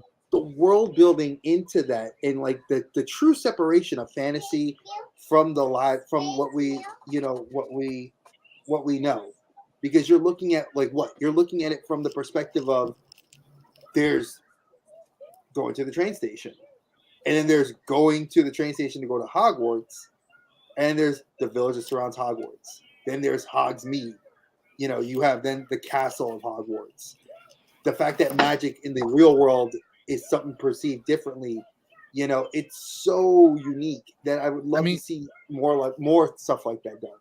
I loved how the alley, the Diagon Alley was just hidden in like normal town. It was like, I don't know, just everything about that. I love that series. I mean, you're seeing everything through Harry's eyes. Like he's being introduced to this world of magic that he never knew that even existed. Like all the different candies that would actually get up, and Hermione, who's a Muggle, is able to magically fix his glasses and all this. He's someone who comes from nothing, and he's got, apparently he eventually finds out that he's got money, but you don't see him spending and going crazy. I mean, it's just an overall experience. I mean, also, if you think, I'm sure you guys have heard the arguments, Harry Potter is magical Star Wars. No, Aragon. Aragon was magical Star Wars. I love, as you're watching the series too, it gradually takes that dark turn, and when you finally get to the last movie, it's just it's on. Everything's just super dark, and Colin, I'm going to ask you, where did it take the dark turn for you? What movie? I know what movie I felt it took the turn, but I want to see if you and I view it the same way. I think Goblet of Fire is where it kind of kicks off. Yeah, 100%. Is that because Pattinson kicks? He catches. Well, yeah, that's hill. Spoiler alert! But you can just feel it in that movie. Thanks a lot, Dave. Listen, those movies have been out for long enough, and you own them. Spoiler my ass. Spoiler be damned. Right? I've seen them. So I went with my friend Erin and her mom to. I went to Sacramento to visit or something. We're gonna go see 2005. Yeah, we're gonna go to the movies. We're gonna see Harry Potter, and I was like, oh, okay, I didn't say anything, and then we went to see the movie, and I was completely lost. And they're like, oh, that was so good. What'd you think? I'm like, I've never seen a Harry Potter, 1 or 2, and they're like, what? And I was like, yeah, I've never seen them. So it was cool, I guess. I was totally lost. Yeah, I got so much shit for that. Still to this day, I've yet to watch them. I'm still pissed they kill his fucking owl. I don't think. Oh, come on! Owl did not have to die. Yeah, Hedwig was all right. That was the saddest part of the whole. What about Dobby? Dobby. He did go out. He did go out. He did go out like a champ, though. I'll give him that. Yeah. Facts. He was, dude. There's so much, and you got the battle sequence in the last one was I think probably by far the getting the Elder Wand in Deathly Hallows Part 1 was amazing, and get the actual fight scene in Hogwarts, dude. I where love the those. castle. I love those wand fight scenes. It's shit's like exploding and shit, dude. Oh, dude, it was like a war movie. You see like explosions. They The really sounds, did that shit up everything. well. Yeah, I don't care what anybody says, dude. Those movies are badass, dude. Trash. Thank you. Oh, trash. You ain't watched past the third one. You can't say shit to JT past the third one. I'm just and the third one's one of the best ones. I think those are by many fans. Those are movies I need to like sit down and watch. I Christmas, don't know. I'm not. To be honest, guys, I'm not huge into fantasy stuff. I never have been. I love Lord of the Rings. It took Lord of the Rings for me to really like appreciate fantasy because they're long and I've seen all the Lord of the Rings and the Hobbits in the movie theaters, so it was like a different thing for me, I guess. Like I don't know, Star Wars to me is fantasy-ish. I know it's science fiction, but it's fantasy-ish to me. So like I don't know, like Harry Potter, it's too, I don't know, maybe it's just too kiddie for me. But then again, I hear everyone say, "Oh, it's pretty adult," and I'm like, yeah, it's not kiddie at all.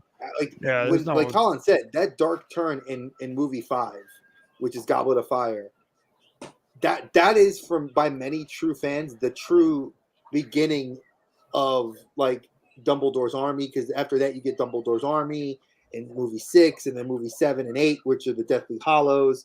That delves really deep into the lore of the actual series. There's a lot of great things about Harry Potter that I wish people didn't just kind of like gloss over. And if you read the books, you're getting a lot deeper into the actual characters than the surface layer stuff that we get in the movies. Like it's good. It's sort of like you said with Lord of the Rings. If you don't read the Silmarillion, and this is going to kind of touch on what Gilster was saying about Peter Jackson. I love the Silmarillion. I read it's a history book. So if you want to see like the rise of Numenor, you watch the TV show. That's all the Silmarillion. The desolation of Smaug was not anything on what the Hobbit was about, because the original Hobbit was not like that at all. And they may be young kids in like the first 2 movies, but it's not kid at all. Like the movies are not childish at all. That war sequence, like you said, like you were just saying in Deathly Hallows Part 2, when everything is going crazy and then the sword of Gryffindor comes to, we're not gonna say who gets it, but and when fucking when the first time Dumbledore battles Voldemort, I forgot what movie. I forget what movie it is. It's when he comes back and people finally see him. And finally believe. Yeah, when they're in the ministry. When they're in the ministry and he's fighting Voldemort they're doing that wand. Dude, that scene is so badass. This glass, the dragon, the glass is flying everywhere. Yeah, dude, like it's just nuts. Okay, that I'm gonna have to rewatch the movie now because I love that sequence when you see Dumbledore start moving his wand and then he comes in and saves them. Yeah, that shit was fire. Dude, and I don't think the fireplaces. Yeah, dude, that is like the best. That's like the best fight in that whole series. Yeah, Snape is and Alan Rickman, R.I.P. because he was such a great actor. And there's so much in the books that people missed out on the love interest that he had with Harry's mom. There's a lot. Alan Rickman. I mean, you had Gary Oldman. There's just so many people in there throughout the entire trilogy or the entire series. That hit me the hardest because I was just like, man, that's your uncle, your last living relative, and you're an orphan the entire series, and you finally find out that's my uncle, and then your soul. Yeah, that sucked when he died too, man. Oh, I guess I don't need to watch these movies now. No, there is every reason to watch these movies. Yeah, there's nothing bad about these movies. The visuals, like Colin said, it's the visuals that get you to be like, holy shit. That fight scene in the Ministry of Magic in movie 7 or in movie 6 to movie 7, that shit is dope. And the war sequence in Deathly Hallows Part 2, fantastic. The effects still hold up to this day, and these are movies that are almost 20 years later. So I'll tell you this: I think that if you want me to watch Harry Potter, we have to do a watch party because I'm not going to sit down and watch that I'd rather go watch a movie I've seen 100 times than watch Harry Potter. So that'd be the only way to get me to watch Harry Potter is if you guys want to do a watch party. And that's it. I'm going to say the same thing about. I'm going to say the same thing about the Eternals. That I'm going to make you guys rewatch it with me. I'll rewatch it. I'll give it every dude. I love movies. I'll watch anything. Hey, I've been good. I've not said the E word at all tonight. You did say it. You said the E word. Colin's like he'll sit and watch another movie with us while we watch that. Colin's like, no. No, but I would totally be down. Colin's like, I'm going to watch Lord of the Rings instead. No, I mean, I honestly never really. Eternals didn't bother me. Like, I mean, I don't think it's as bad as everybody says. Exactly, it's not a terrible movie, but I will ask this: just the figures aren't because they're still on shelves at Ollie's. Yeah, the figures suck. But bro, that reminds me. If they have if they have all of them, how much are those things there? $9. $9.99. If they go to $4.99, I'll take every single one of them again. Well, you know what I saw today, right? I'll buy them all. I still saw plenty of those ninjas. Oh, you son of a bitch! I want 3 more of those so bad. So. I'm trying to make my stilt man like 7 foot tall. So Jesus, dude, you can't teach that. So I have a question to the chat. If you guys want to see us do a watch party with the 4 of us, because I would be willing to start movie 4 and go forward. Because he's seen the 3rd one. Let's go for movie 4 and go forward. Would you guys like to have us do that on the Outer Dimensions pod?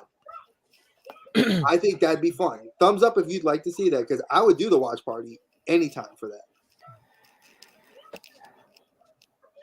Because I'd like to hear somebody that doesn't have the same view as Dave, myself, or Colin, who has all seen these movies, think they're phenomenal, you know?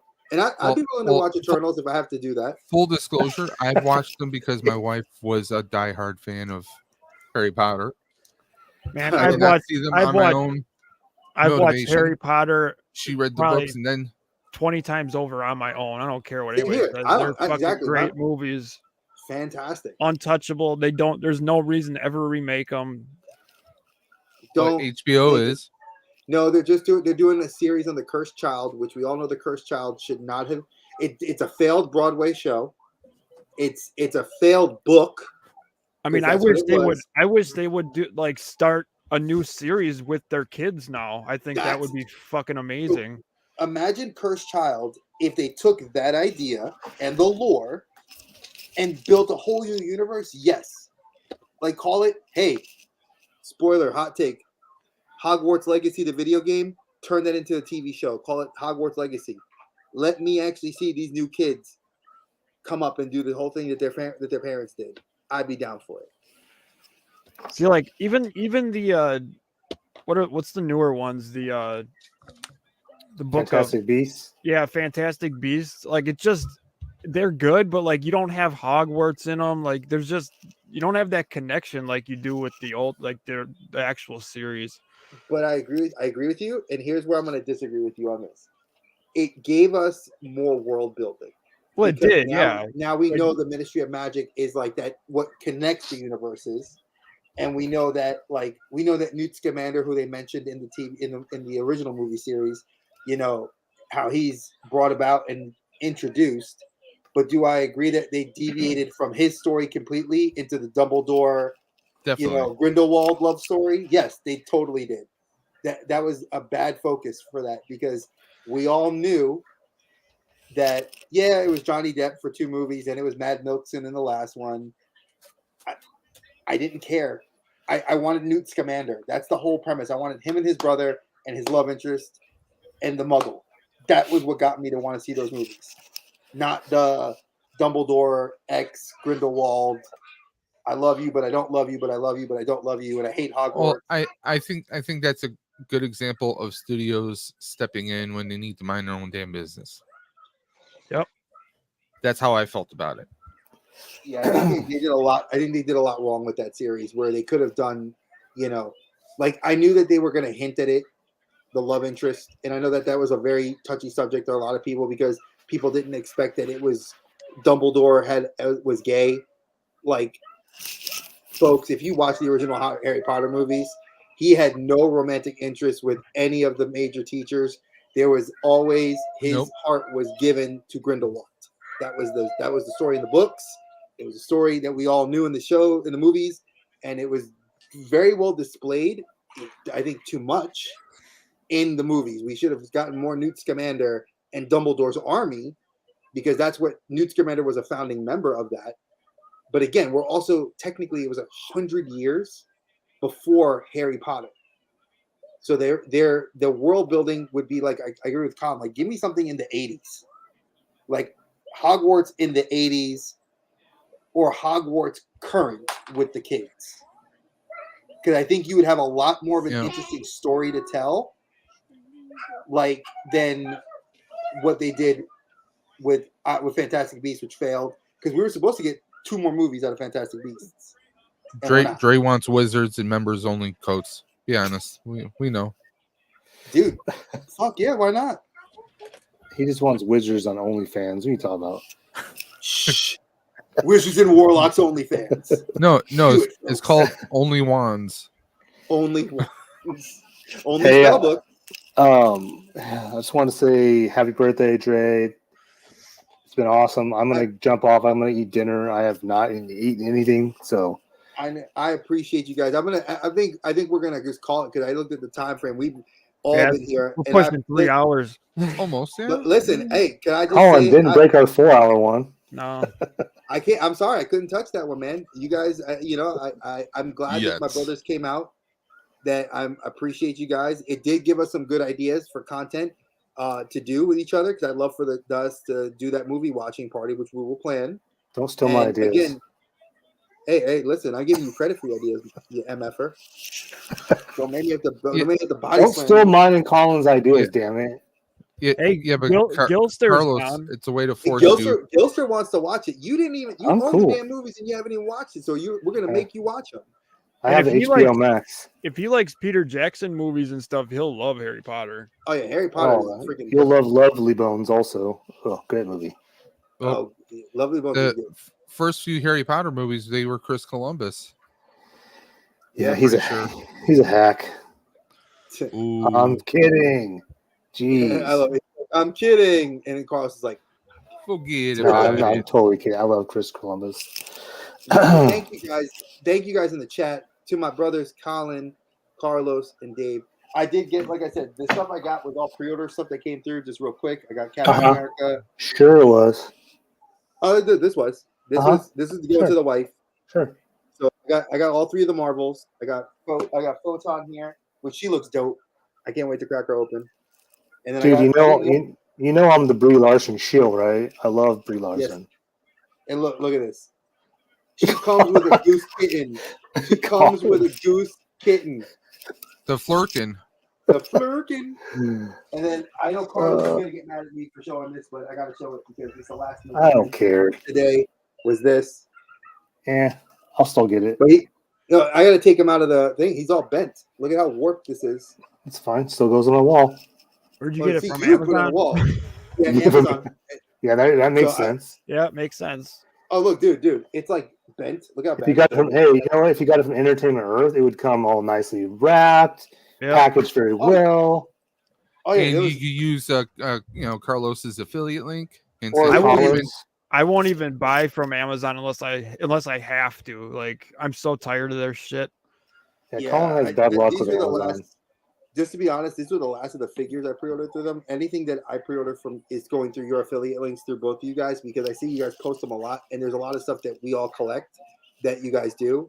So again, if you guys haven't followed us on our Discords, we're on the Discord. It's the Collector Safe Space. But I said, like I've said before, please check out T3 Collects for Carlos if you have not been following him. Colin, EC Collecting, F and Figures. They do great stuff. Obviously, Dave's Dimension and the Outer Dimensions podcast with your boy right here. Again, folks, give those channels a follow. Give us, Steven. Look at it, Steven. Hey, Steven. You came in late, Steven. True Puerto Rican. You came in 3 hours into the stream. I expected us to be late. I love it. And we in the same state, so it's bad. But I appreciate you guys for coming in. I appreciate you guys for sitting and having this great talk. I mean, you guys were awesome. Again, these are my brothers, guys. They're awesome people. Thank you for the birthday well wishes. I appreciate you.